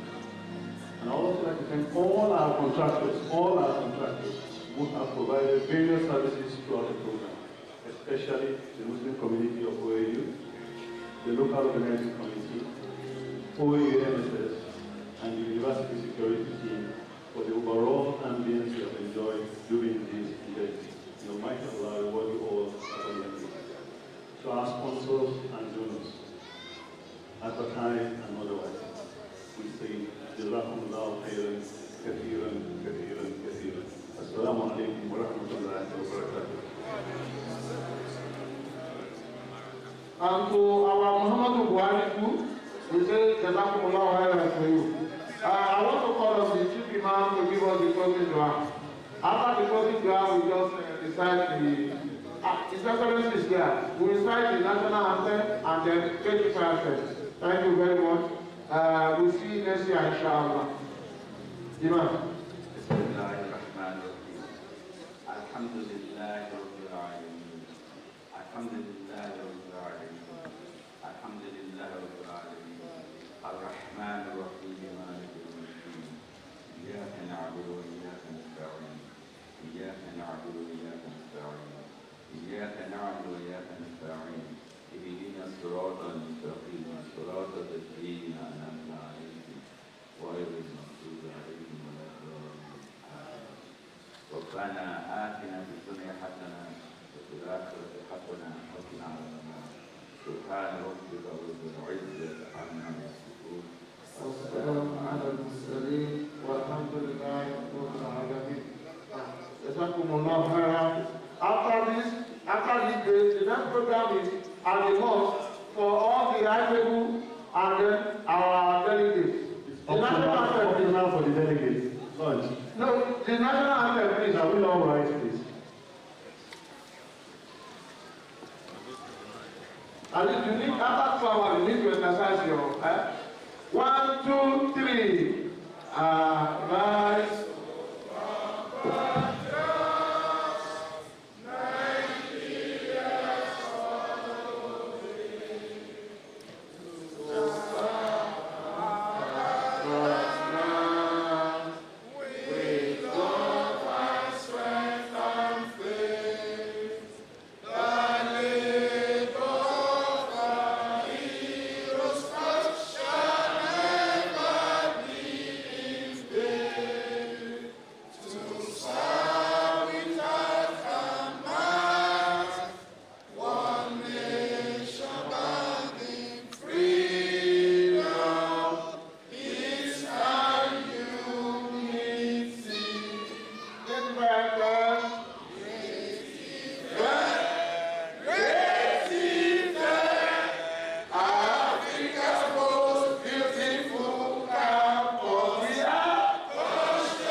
the down level exit is strictly for special guests.